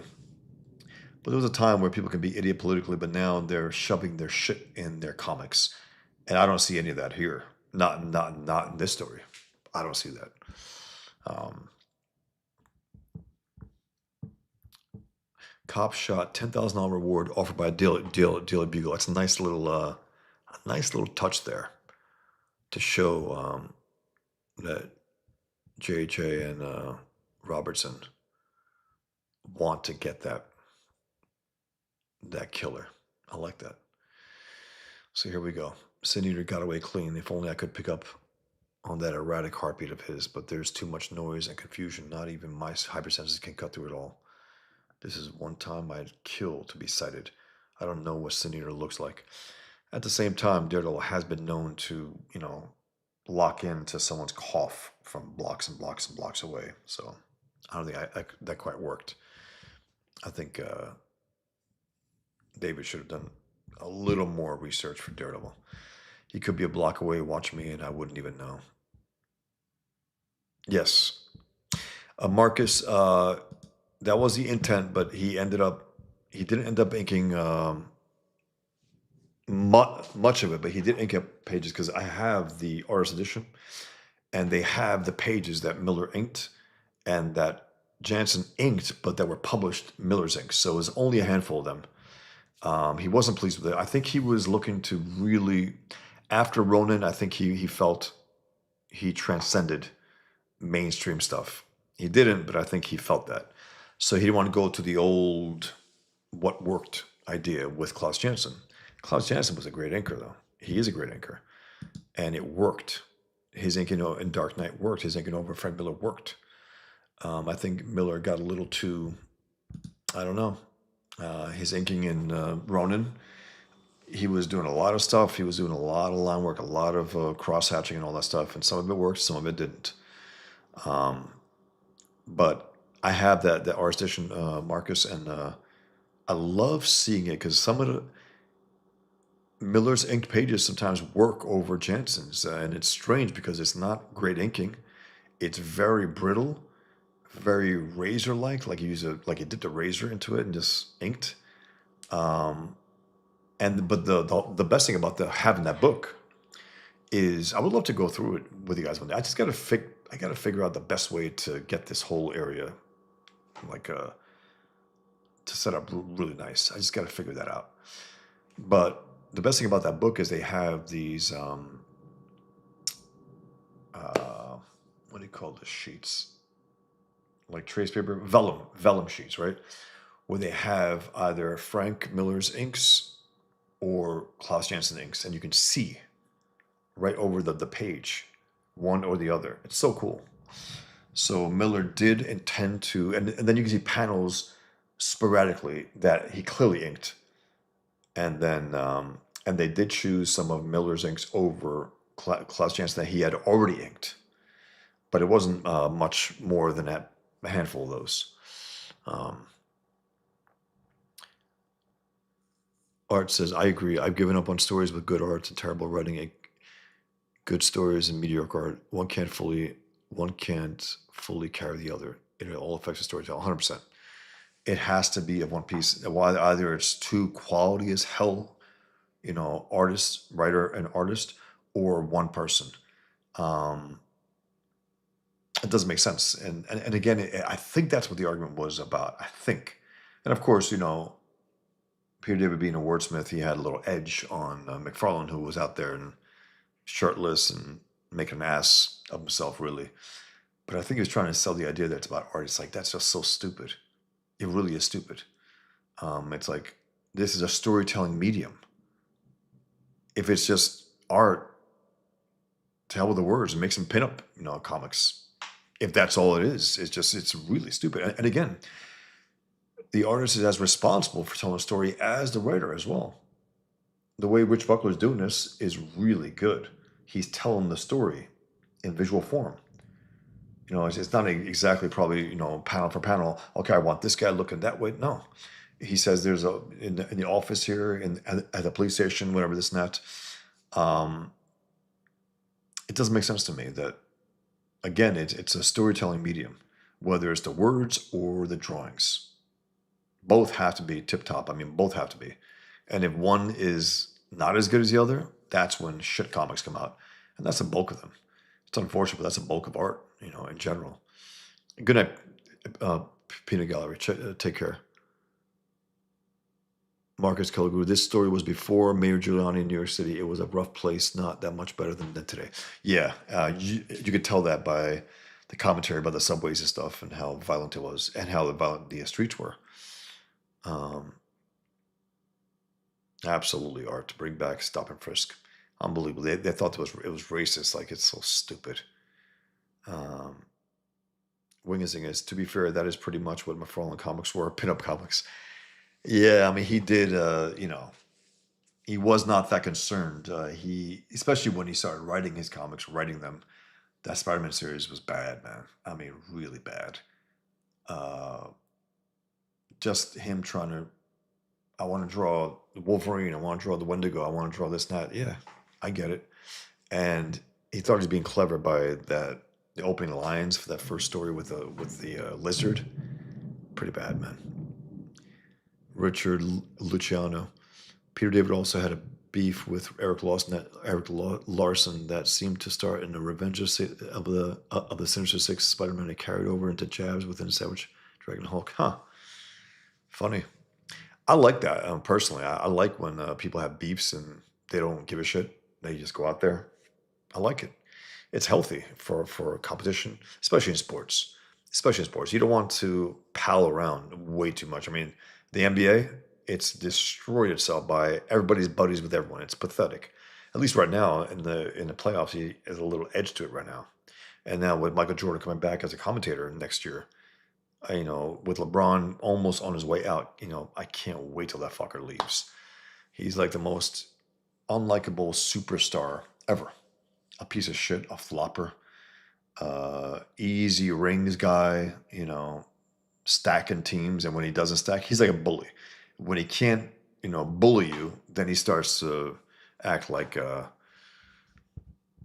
Diamond. Are you Jewish? No, fucker. I know I always get that question by a piece of shit. But no.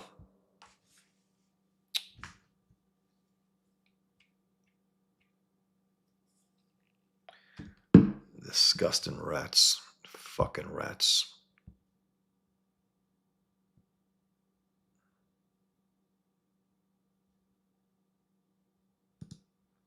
How do we get rid of rats here? I thought I was able to do that. It looks like I can only add to broadcast. There's no getting rid of them. If anyone here can do that, because that has no place here. It's I know I get this from Muslims and leftists and also these gropers. If anyone in the chat can get rid of this rat, let me know. It's on X though, so I don't know if that's the case. I just don't want to be sidetracked. I don't know if I can get rid of this rat anywhere else, but we'll see. Because usually that the question, are you Jewish, or they just declare it Jew. If you're a rational human being, you're a piece of shit, Diamond. This is a comic book review, and you're coming in here and just talking shit. What a piece of shit. Anyway, I'm gonna try to ignore him, and we'll go from there. Stan, we gotta talk. Pipe down. No, not you. I've been waiting for this ballistics report too long to want you to quiet down. It's definite then? The weapon that killed the judge yesterday was the same one used to kill Jean? Fancy that. 1 second, guys. Thanks, Frank. Gotta go. Spider-Man's waiting to talk to me. Yeah, I'm a pistol. I know. I can verify this Sid Eater's our man. Oh, can you, officer? Yeah, he had Jean's badge right next to the judge's gavel. You mentioned in the car the other night that Jean's shield was missing from her apartment. Shield, huh? Picking up our lingo, are you? Pick up a black guy under that mask too. Sorry, guys. Got this emergency alert, which I think is overkill at this point. Apologize. I can't take it down. God damn it. Sorry, guys. 1 second, guys. I just want to see if I could do something here that I can't do here.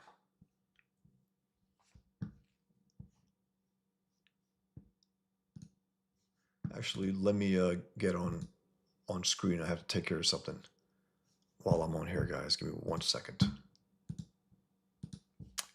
Okay. Give me 1 second, guys. Apologize. I just don't want to be any rat fucks on here who come from places that they don't belong.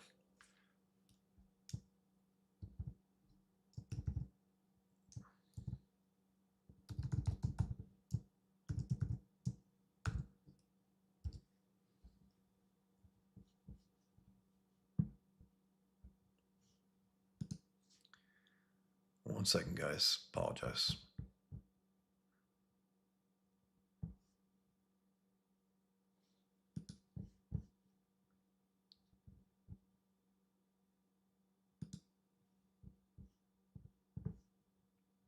I should be able to find out, but that's fine. Just going to ignore. I will get back right now. Give me 1 second, guys.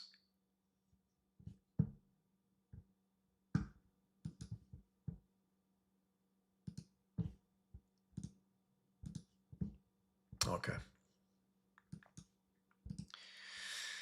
So he goes, yeah, he had Jean's badge on his belt right next to, he goes, pick up a black guy under that mask too. Word is he gave you a real tussle. Split lip. It's fine now. I heal fast. You have to. You'd have to. So, detective, I'll just hand the case over to you. Here, it's your headache now. Knock it off, Stan. You know I just want to help. I know there's no love lost between me and the NYPD, but we all want to nail the crud who killed our favorite police captain. One second, guys. Wingus thing is, I did enjoy McFarlane, Spider-Man, and Spawn when I was a dumb kid, but they are dumb fun at best. I did realize recently regarding his Spider-Man that I think he have done a good Ghost Rider. I think he would have done a good Ghost Rider too. He did a great Hulk. I didn't like his Spider-Man at all. He gave a big ass. It was very strange and really bad anatomy. Just really bad, like cottage cheese over his legs. Very strange.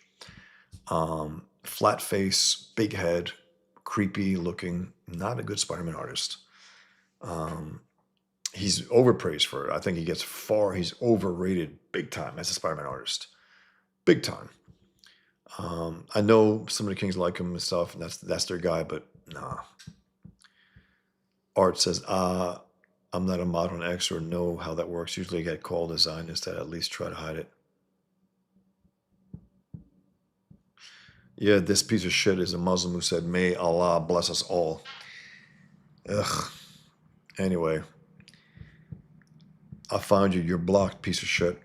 I just don't know, it doesn't have the exact, I guess, handle on here.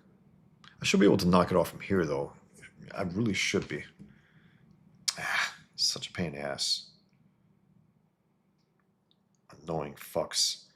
They cannot resist. They just cannot. Okay. And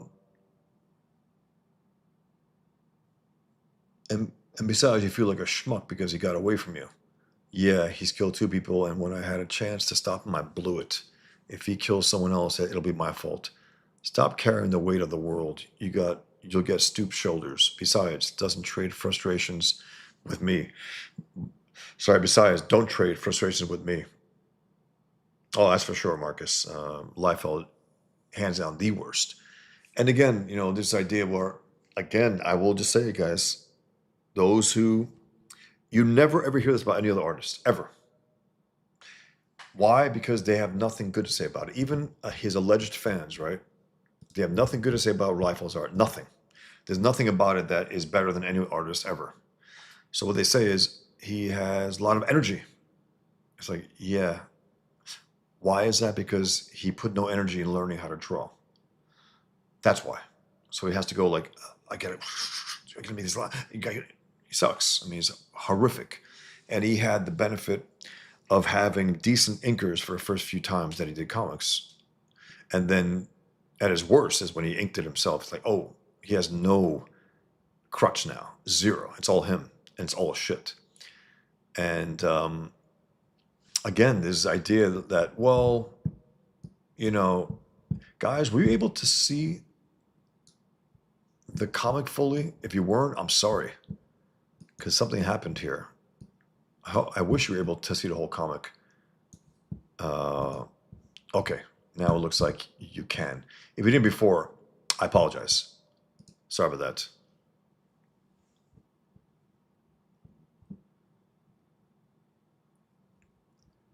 I'm going to find you on there and block you, you piece of shit, by the way. It's not about free speech. You don't belong here. You're a Muslim piece of shit who just wants to cause trouble here. So I'll find you. You'll be out. Because I always find you guys anyway. Anyway,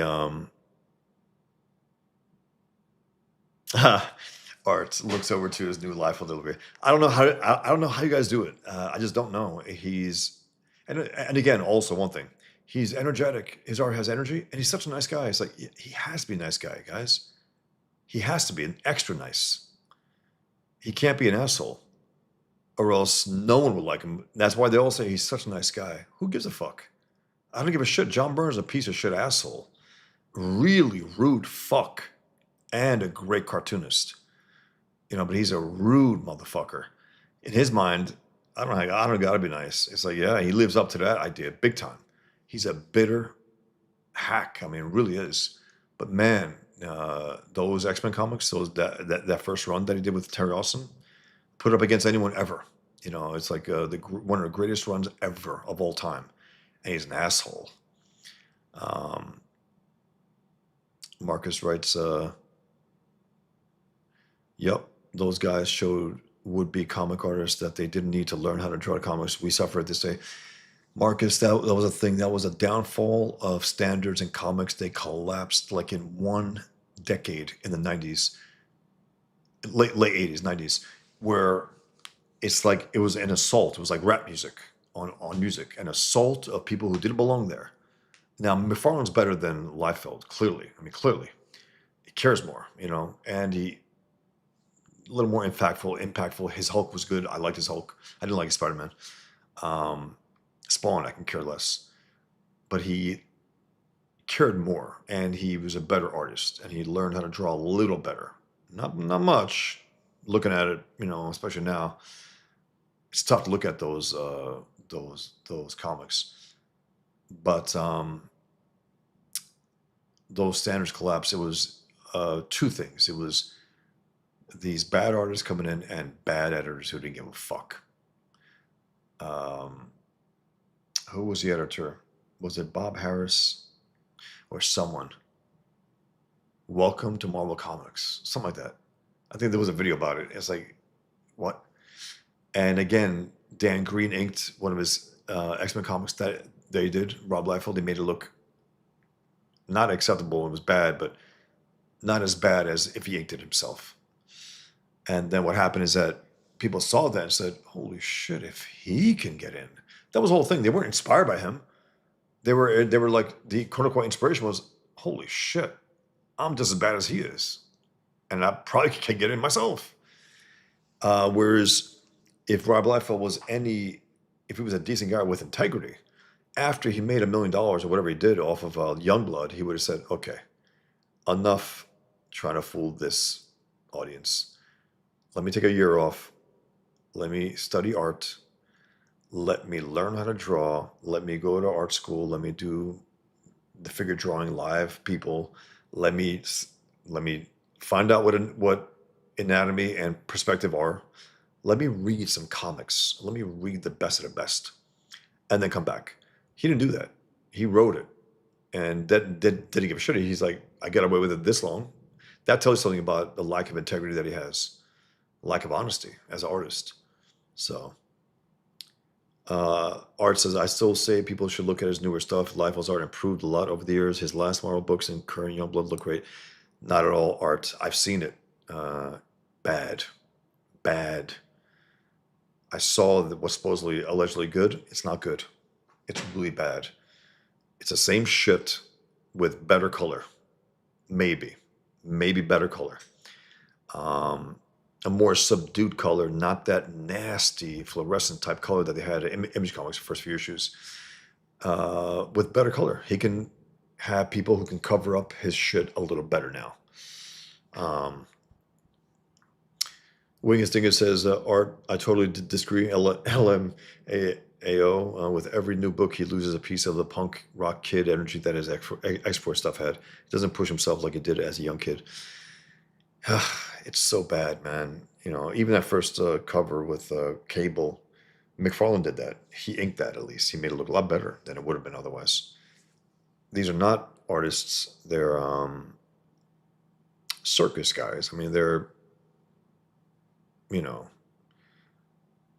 they did not take the medium seriously. They saw it as a means to an end. They saw it as fame and fortune, and they got it. They got it. They became quote unquote rock stars, and brought down the medium, hurt the medium terribly. Within a few years, the medium was devastated. Death of Superman, all that stuff. So people can celebrate them, but they helped destroy the medium. You know. Yeah, Art. At least Rob Liefeld knows that. He goes, I need these colors to make me look not like shit, not like complete shit. And it works to some extent. You know, it's unfortunate. But yeah, they hurt this medium terribly. People who didn't know how to draw were inspired. And they got in, some of them. Some of them did. Wing is saying it's maybe McFarlane's inks on Liefeld is strangely good combination. It's unfortunate we never got to see more of it. True, he brought something to it much better. I mean, much better than what Liefeld looked like. He inked with forks, you know, dipped a fork in there and just jagged it across the page. Anyway, let's go on. So this guy's got a real attitude. This cop, very blasé about this entire thing. He goes, "My major witness to the shooting is blind. Although I doubt that cited he could have told us much more. Although we could use eyewitness testimony for when we get the sin eater to a trial, and we will. You know what a sin eater is? Can't say as I do. Well, in some superstitious societies like in the Ozarks, they leave their recently deceased laid out with fruits or edibles on their chests. And a man, now, again, okay, and a man whose only job in life is to eat those fruits, which represent the sins of the deceased. Once he eats them, the deceased soul is cleansed, ready for heaven, courtesy of the sin eater. Except our guy is killing people. 1 second, guys. Our guy is killing people, and then takes token of his victims' authority with him, since the items could be associated with the sins. That's sick. As far as that's sick. Say now, some guys have their wives' picture on their desks. You've got Nick Fury, the head of S.H.I.E.L.D. I wasn't always a simple flatfoot Spider-Man. You see before you a former agent of S.H.I.E.L.D. We're starting to get a little depth here of this guy. And if you know the story, you know the story. But it's interesting also. He could pass for Nick Fury here without the eye patch. A story I may bore you with if you don't come to the point of your visit. I want to check out Jean's apartment through official channels just to prove my sincerity, though my spider sense doesn't usually work that way. Still, I want to see if I can use it to detect something you guys missed. Forget it. Did you know how many dirty looks I get just from talking to you? I have few enough friends on the force as it is. What does your partner say about all this? Not much. He was killed 6 months ago. Oh, hey, I'm sorry. Me too. I got the punks who did it, but it won't bring him back. Look, fella, my authority only goes so far. Besides, the apartment is sealed. Of course, it's funny about seals. They can be broken. I didn't hear you say that. You know the address? Meantime. Yes? Do you wish to? Yeah. Bless me. Bless me, Father, for I have sinned. I was here the other day, Father. I still hear the voices, Father. Voices in the night. And they say terrible things.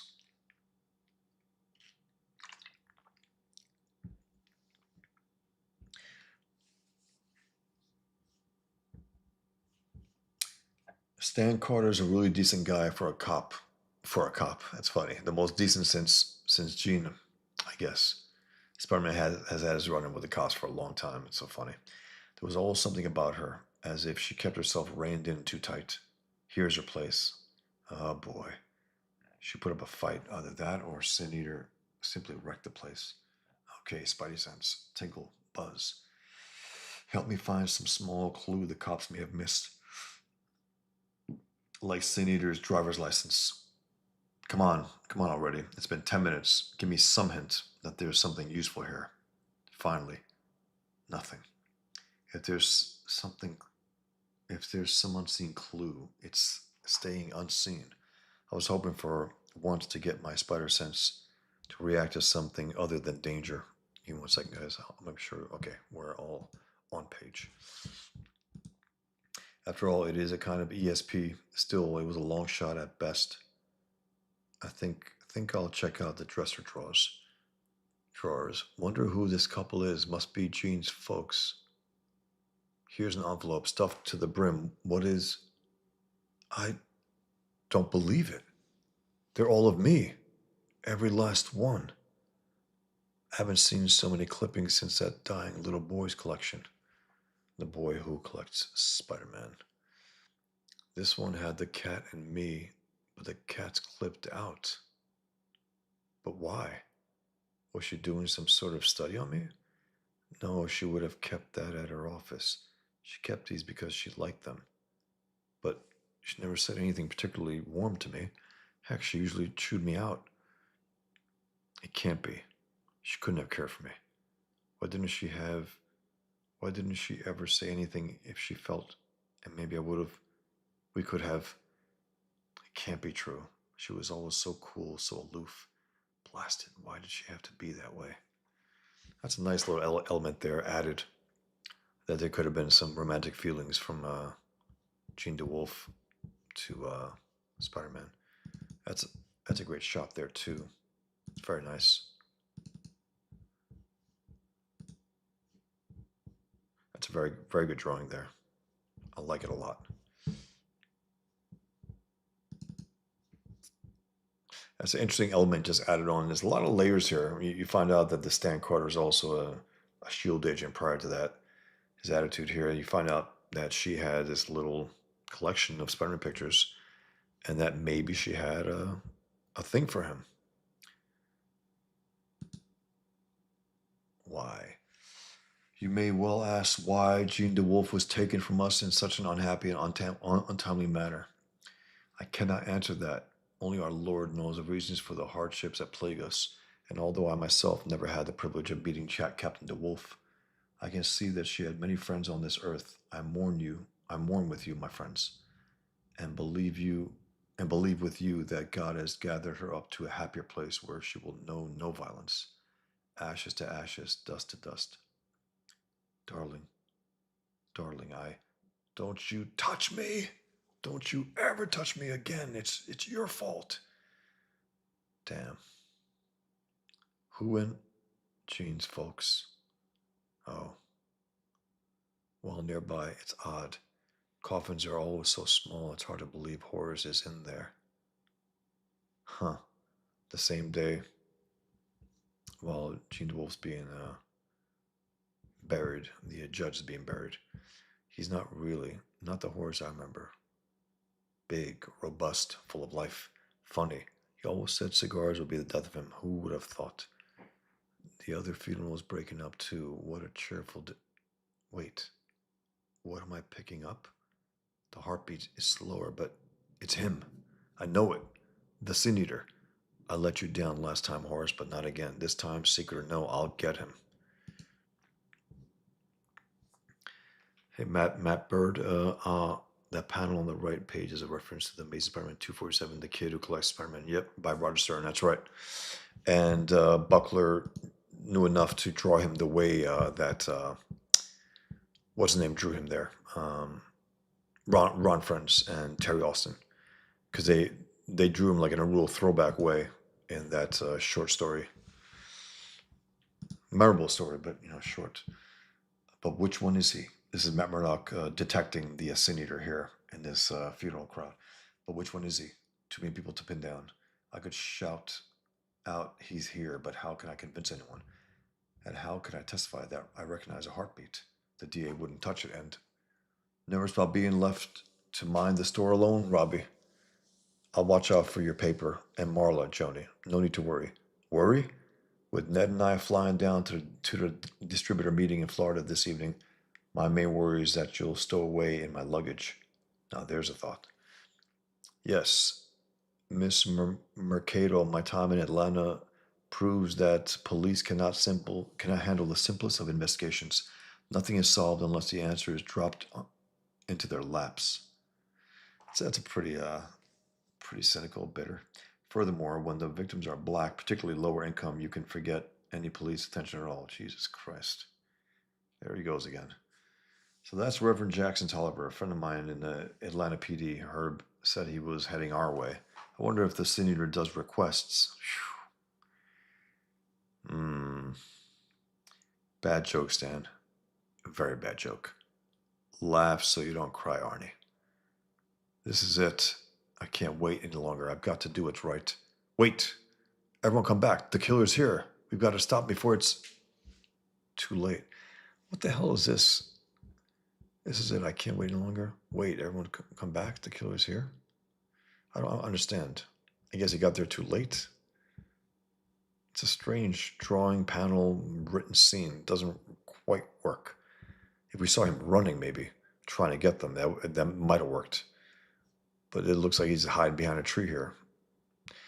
Not good. Anyway, it looks like also, it looks a little jacked up here. It looks like maybe Kyle Baker inked this. That's his inking right there. That's not Brett Breeding, that's for sure. A lot rougher. This is the type of inks that I think Kyle Baker was doing over Mark Silvestri in Web of Spider-Man and also here. I'm glad we're having a chance. Yes, Marcus, absolutely right. Good catch. I thought that myself. I'm glad we're having this chance to discuss now, Parker. But before we do, I'd like to say I'd appreciate it if you could watch out for my wife. I don't like having to leave Marla. This Sin Eater has me worried. Don't worry, Jonah, because I'm nailing this creep myself within 48 hours. Jean, wherever you are, I'll get him for you. I don't care what I have to do, because I let him get away, and I swear there'll be no further deaths at his hands. None.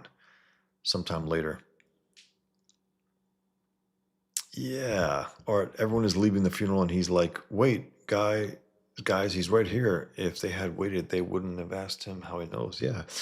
It's like, you're a blonde guy, and what's going on here? And a failure of a panel sequence. Not good. Even if they kept that out, it would have been better than have it in and bomb like that. Sometime later, there was a priest with a great weight on his shoulders. Okay. I went to SVA, Marcus, for night classes, actually, for a while, a few years. Very, very focused classes, Howard Post and some others, Howard Cruz. Howard Cruz is probably the best teacher. You know, I found that after the fact he was a gay commie, which is hilarious, but a hell of a teacher. He really threw us into the fire. He basically wanted us to write pencil, ink, and letter a 6-page story of whatever we want to do. So I did Table of One, the end part of Table of One. I don't know where the hell those pages are. I think I got them, but I just don't know where the hell they are. Nowhere near as good as they ended up being in an actual published book, but still, it was a good way for me to dive in. He forced us to do it in a really, nice way. He was a very good teacher, aggressive in his own way, but nice about it. Good stuff. Anyway, there was a priest with a great weight on his shoulders. That weight will now be removed. Yes, do you wish to take a confession? Father, I have a very difficult task ahead of me. Oh, wow. Cool. Very cool, Marcus. He went to school with Kyle Baker, SVA. I have chosen a mission in life, though sometimes I think it has chosen me. Now I find myself wavering in my course. I need advice, Father. What is the nature of your work, my son? Sorry, my printer's cleaning itself. Apologize, got a nasty noise. If you don't hear it, great. By the way, that's a very dramatic cover, man. Very dramatic. Great job by Buckler. Kicked ass. Okay, so here we go, guys. You got Brett Breeding, Joseph Rubinstein, Kyle Baker, and Pat Redding on inks for this issue. This right here does look like Kyle Baker. It looks like, I don't know who it looks like. Since I can't tell, it doesn't look like either Brett Breeding, Joseph Rubinstein, or Kyle Baker. It looks like, I guess, Pat Redding, I guess. Anyway, what is the nature of your work, my son? Now I find myself, he goes, righting wrongs, Father, wrongs done by important people in important places that only I can see. But I'm afraid no one will understand. My son, you must always do what you believe to be right. You must be true to yourself and your beliefs. Our Savior taught us the importance of this. Of course, we also know you must sometimes pay a heavy price for your beliefs. But if you truly believe in your cause, then you owe it to yourself to pursue your destiny. Thank you, Father. I needed to hear that. I will do what I know to be right. Of course, you must not harm others in your... My son, what was that sound? Bless you, Father, for you have sinned. Blam! Pretty heavy stuff, man. Pretty heavy stuff. So I'm gonna end that now, guys. But I do want to pitch Pigman to you guys. If you haven't gotten it, I would appreciate your support. It's my comic book that takes on Islam and jihad. Culture war, political war, ideological war, on all fronts. And the basic story is two twin brothers. Post 9/11, one becomes a recovered Muslim, one becomes a born again Muslim. And the recovered Muslim creates a comic book in response to 9/11, using his Islamic background, like me, to create a comic book called Pigman, which sets off his twin brother, Salam. And through that, they have an escalating battle between their brothers, and is echoed in the battle between Pigman and Super Jihad. And I go the gamut. I go into media, I go into courtrooms, in a battlefield, and so on. It takes on this enemy in a way that hasn't been taken on, I think, in any medium, not just in comics, but movies. It's never been taken on to this extent that I take it on. So if you want to see something like that, something different, consider getting it, guys. I would really appreciate your support, big time. I got a 9-page preview here that you can see as I just scan it over. I also have a number of rewards. Table for One, my first graphic novel, is part of this campaign now. I sell my original art. I sell Pigman stickers, sketch covers, trading cards, back to back here. These 2 trading cards. I wanted all packs as well. A print of one of the covers, the war paint cover. T-shirt, a Pigman's chest symbol, which, if you don't know, it's September 11th, Twin Towers. September 11th, like a ribbon in commemoration. Also a 9/11 and a capitalist pig. A few other things, but that's the gist. And I got the digital version as well. This will be a remastered edition of Pigman #1, which will include the old Pigman #1 and 2 with redrawn panels, splash pages, double page spreads, just a better version of that. And you want to try something new? Check it out, guys. It's I will say this is nothing like it out there.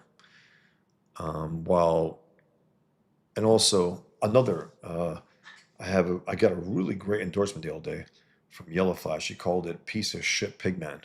So coming from him, that's just gold. I mean, that's like getting my Alex Toth endorsement for Table for One, coming from him.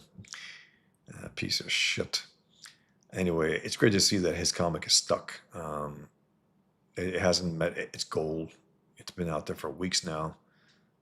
There's something brewing where even his own fans are like, yeah, I think his comic will be shit. That's good, because it won't encourage other assholes to go and try to make comic books when it's an art form. It's not some goddamn YouTuber's side thing, which is what these guys do. I got 500,000 followers. It's time to make some extra money instead of super chats. I want to also be called a creative. Ugh. Creative people don't call themselves creatives. I'm a creative. That's for the non-creative. Anyway, that's a whole different thing. If any of you use that, I think you're wrong. Even if you are creative and use it, I think it's a terrible term. Terrible term. A creative.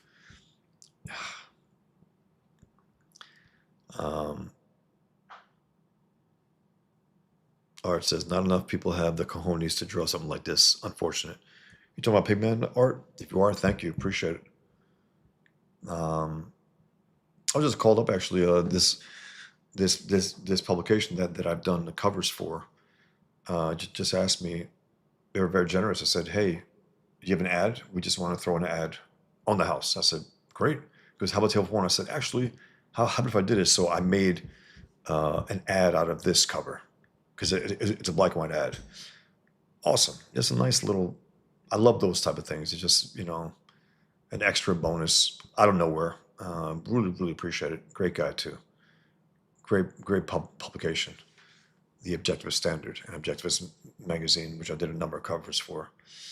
Anyway, guys, let me show you the trailer, if you haven't seen it, those who are new here, and especially for that Muslim who was here, who asked me if I'm a Jew. This one's for you.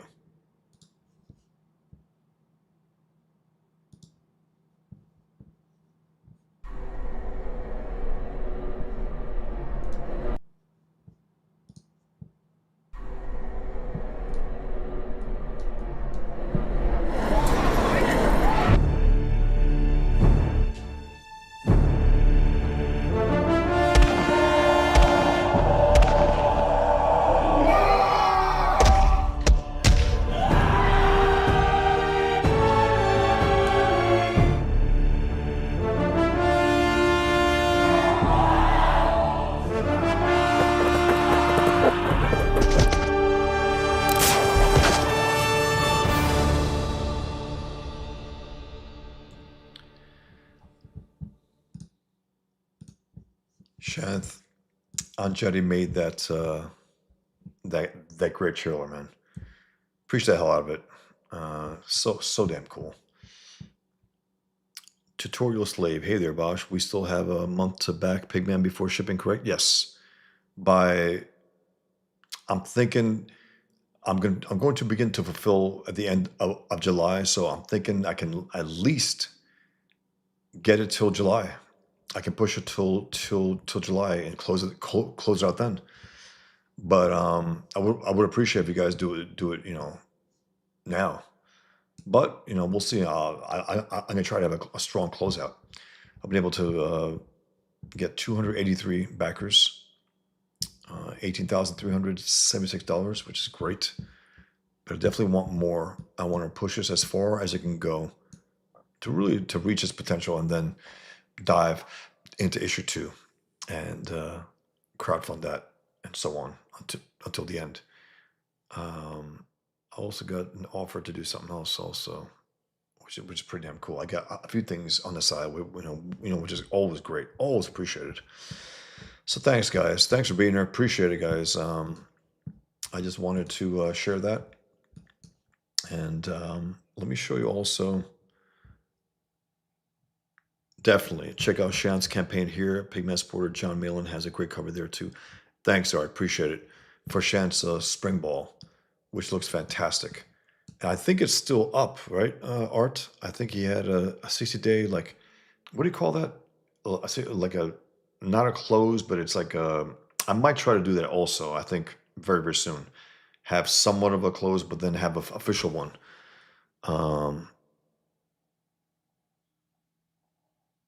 I hope to, Tutorial Slave. I might want to ask John. I'll see if he's available. And I hope to get it to that point. Yeah, would love to. I just want to really have a strong, and I also want to add something to make it even more of a little more interest for people to do that. I'm going to try something here quick though. 1 second.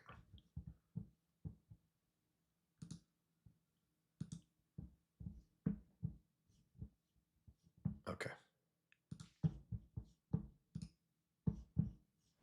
My name is Bosch, and I'm a recovered Muslim. I'm going to play this other trailer as well.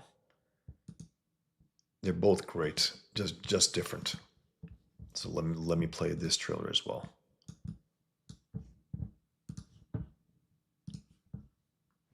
My name is Bosch, and I'm a recovered Muslim. I was born to Albanian Muslim parents in the Bronx, New York, and I forgot about Islam for years. 9/11 hits, and it all comes back to me. And that's when I decided, okay, I'm going to respond to this with my art. I'm going to exploit the Islamic enemy's bigotry. And I wanted to have this big force of nature wrapped in pigskin leather and go after him. He's an ex-Muslim himself, like me, and just go out there and pummel them out of existence. It's based on my life, my reaction to 9/11, my Muslim background, and then I bring that forth to the brothers and the twin brothers in there. One is a recovered Muslim, one is a born-again Muslim, and one of the brothers, the recovered Muslim, creates a comic book called Pigman within the story. He's my stand-in. This is a special edition of Pigman #1. It has bonus material, extended scenes. So I just want to thank you for taking your time to listen to this and consider getting Pigman #1. Thank you.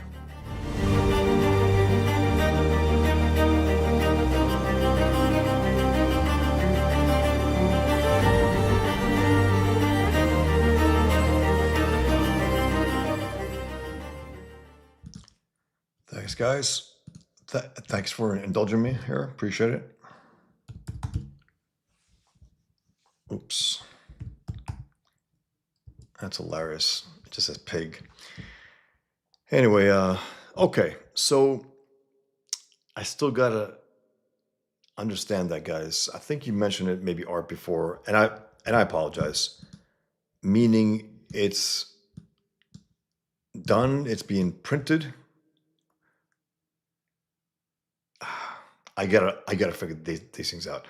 Believe me, I'll get it locked in my head after all is said and done with this, campaign. It's my first one, and I'll know what to do. Maybe better, maybe some mistakes I made, and so on. I'll know what to do next time. But I got to figure that out because Art, if you know something that you think it could be better for me, message me. What I can do to do that and then go in demand. I don't know. Yes, tutorial slave. Need if memory serves, everything beyond issue 3 will be a new material. In this thing, tutorial slave, by issue 3, exactly. By issue 3, it'll be all new material. Exactly.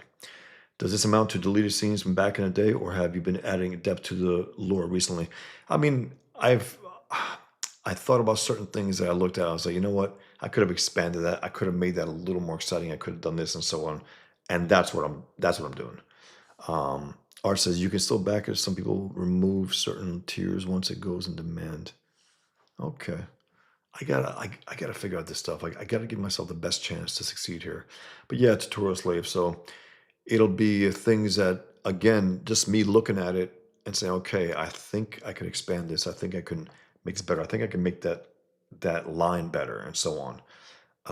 That fist even better, that drawing of the fist. Maybe make the gloves with the seams maybe instead of just like looking like a rubbery glove almost and so on. For example, Shane will remove much like hats because they need a final number 2 manufacturer. Okay. Thanks, Art. Guys, I appreciate your time as always. Thank you very much for being here. Thanks for chiming in as always. And that was fun. Read Peter David's The Death of Jean DeWolff. Is a really good story. I like it a lot. Well written. A few little things there that were a little off, but overall, pretty damn good. And I hope Prep Reading does all the inking for issue 3 and 4, but I don't know. It looked like they had 4 here. But you guys take care of yourselves, man. Be well.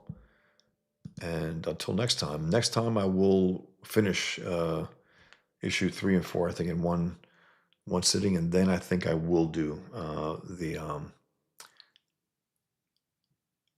Finesse 4 versus X-Men with John Bogdanov and Terry Olsen and Chris Claremont. It's great. It's great. That's a comic that got Ethan into comics. I believe that's the one. And I remember years ago when he mentioned it, and I think I put it in the chat. I said, "Man, that's an all-timer. It's so damn good, so damn good." John Bogdanov never looked better than when Terry Olsen inked him. His Wolverine was sometimes as good as Burns, especially on those covers the way he drew him. A little bulkier, but it was awesome. Anyway, guys, you take care of yourselves. Be well. Until next time. And again, back Pigman. I would really appreciate your support. Big time. One last thing. BoschFawson.com. I have 3 more left. 3 out of 20 left. I drew 17 of these. This is my Woody Muhammad cartoon. You can't draw me, that's why I draw you. This cartoon is more well known than me. I'm referred to at times as the guy who drew the Muhammad cartoon. That's what my name is. So I have that. It's only 3. I'm down to 3, guys. It's original art drawn in the original 14 by 17. Not exactly like it, but it'll be close. It'll be close to it. And I sign it and number it. So you can do that, guys. And of course, Back Pigman, I would really appreciate it. And also the Muhammad on the Run, which is being printed right now, which I should be receiving soon. 70 pages, a flip book, my first one. And as you see, it's not just Muhammad in there, something else. So it's a unique thing. I don't think you'll find this anywhere else on Earth. That's not exaggeration, guys. I try to get my old printer couldn't print it for whatever reason. It was new ownership. I don't know if it was the content, maybe not. So I tried to get some other printers. No one would do it. Some got back to me, some did not. They just wouldn't do it. So I sat on it for about a year, unfortunately. Then I went back to my old printer. I said, okay, we'll do it, but we could only print it 4x4. So if you look at it, it's a little black line on top, black line on bottom, like a almost letterbox movie. So it gives it a little feel, and it's also like a mini movie, also, right? Like a flip book. So I think it worked. I think it worked well.